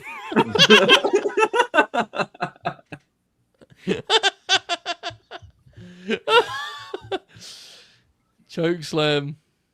It's the most the crowd's reacted to anything in the match so far. To quote you from about 2 hours ago, they thought it was going to be over. They should have known better. This thing was never getting over. That's, Oh. Sid looks very confused. Yep. I was going to say, going into the ropes, Sid looked very confused. Do you know that spot was supposed to look like a catch? Do you think? Because he went sideways, so... Bro, Sid is fucking diabolical in this match. This is why on this platform we try and, you know, it's the beautiful thing about doing Grinalongs. She's like, we all love Sid, but we don't have to pretend that Sid was anything he wasn't, you know? Like, Yeah, I know. Oh, Brett. Okay, now watch the way Sid just kind of glides into the tombstone okay, here. I'm locked in. Oh yeah. Oh, yeah. Effortless. And then he just shifts his legs over.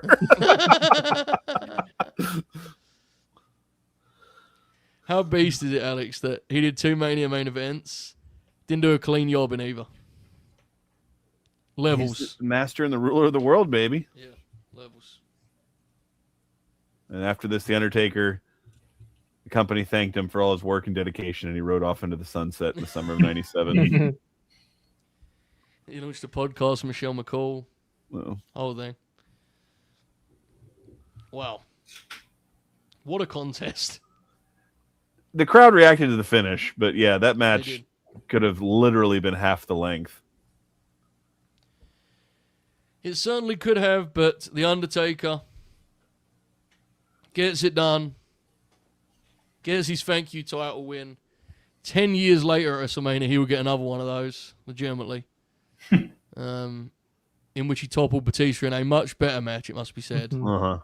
Mm-hmm. Way better. But he holds aloft that belt nonetheless. Bobby, I'm going to guess they didn't get rave reviews in The Observer. No, mostly just match review. Dave did not love it. Said Sid can't work. Pretty much.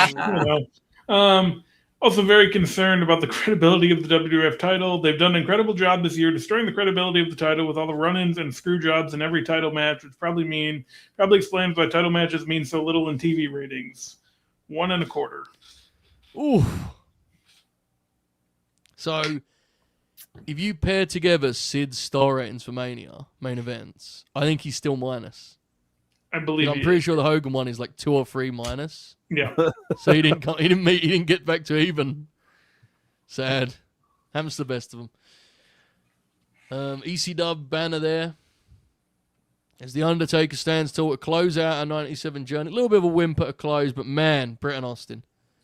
What a wrestling match. This is a great night, and that's an iconic image right there. No matter what the match before it, that shot of Taker with the belt is iconic, no doubt. Yep. Buster, we made it, brother. We're headed to TNA 2007. What you got to say to the people about what's coming up? Thanks for coming along with us. We're doing it with, I was going to say, There's Vlad. I don't know, actually. That shit's going to suck. I can't wait. It's going to be awesome. I was trying to be optimistic, and I was really trying to look for something. What's going to be godly Russo TVs. is Bob giving us the date. Do you realize how much Dave fucking hated 2007 TNA, bro? The shows are actually going to be, like, these shows are actually going to be better because it's just more like, going on. Yeah, so much going on. Yeah, I'm excited. I am too. Dukes, hopefully you can join us along the way. I would love to. It'd be tremendous. Alex going to have to bully you into one of those pay-per-view ones, I think, mate. Absolutely. Maybe we'll do some bullshit like sacrifice or something. We'll see. But Go. Bobby will be there with us too, folks. We're going to do some plugs going out here. Please, if you haven't already liked the video, good start. I think many of you have, which we appreciate greatly. And we hope to see you on Thursday for Grin, Grappler, Rick Martel. And if not, Friday, WrestleMania 10, Grinalong. Both of those shows are free. On the paywall side of things, we have WCW Lives tomorrow evening at 5 Eastern. I'm going to try and get a Holber House show in the morning if I can. Maybe Burt time slot, we'll see. And there's some other things going on, I think. Maybe tomorrow. Yes, Cole is giving away to the winner of the March Madness gimmick some awesome signed cards. So get involved over on the Discord for the March Madness thing. I believe Tope's Oscars video is coming out tomorrow, I believe. March 26th, WCW Draft. And Alex, because of how things have worked out timeline-wise, we're going to wait out and we're going to go April 1st, Criterion first upload for an anniversary, Hell yeah. Well, I think for people, they probably do the maths on what the anniversary is. We'll let them, do that. We'll let them do that and get excited about it. That'll be very fun. April 1st. Buster, tell me about your gaming channel, mate. I have a gaming channel where I talk about video games. There's a link to that in the chat. I don't actually know what's coming up next. I'll figure it out though. I might stream a little bit. Oh, actually, wait. Tomorrow, I might do a stream literally just to react to the Metacritic score for Crimson Desert because I am fascinated by it. But yeah, check it out. Thank you. Yes, indeed. Dukes, any plugs? Full Sail Behind. Yes, sir. At some point this month. What are you going to try and get next week? Yeah. Wonderful. Bob O'Neill, appreciate all your work on this journey, brother. Anything to plug or put over? Grin Grappler, Rick Martel, Thursday evening at 9 Eastern, and then I think I'm done for the month. So, yes, sir. Fire it up. Good times. Beautiful. Things of that Beautiful nature. Stuff. Yeah, things of that nature indeed. Contrarian Alex, tell them about the Contrarians and also once again plug your upcoming appearance, if you will. On the Grin Grappler? Yeah. No. You're with the memorabilia and such. You got tape. Oh, yeah, okay. Actual physical appearance, yes. Actual physical appearance, yes. Yeah. So yeah, first of all, Thursday night, as mentioned, Grin Grappler, Rick Martel. I think Joe's exactly right. We've been popping houses. It's time to bring it back down to a good fundamental act here. So we got that. WeAreTheContrarians.com is my film podcast website. Our episode on Cabaret just dropped. Just an outstanding movie that is horrifyingly relevant to current times. And next week we will be dropping Silent Running, a sci-fi Bruce Dern film from the I believe early 70s. Quite the piece of business there. So yeah, again, wearethecontrarians.com, at Contrarian Prime across social media, the Contrarians on your favorite podcatcher. And then March 28th and 29th, I will be at the Bastrop Convention and Exhibit Center in Bastrop, Texas for the Cult Classic Convention. My table will be specifically peddling my wares of boxing, wrestling, Hell yeah. MMA memorabilia, as well as all of my movie posters. A lot of DVDs for sale, so be sure to come say hey. There's gonna be live music. I've been to these before; they're a ton of fun, and always some obscure names from the horror and sci-fi fields of film will be there as well. So yeah, that's what I got. I'll see y'all on Thursday. Tremendous stuff, folks. We hope you enjoyed this. We certainly did. It was a great time. Main event, a little struggle, but we had a great time nonetheless. Shout out to Ahmed Johnson. I guess Bretton Austin was good too. So yeah, much happening. We appreciate all your support. Working on some big things for LNG Productions. Got some interviews hopefully coming up in the next few weeks, which I mentioned on Sunday. So it's looking like it's going to be a big few months for this platform. We appreciate your continued support. Everyone has a great night. Keep grinning. All hail. Enjoy this outro. Goodbye, folks.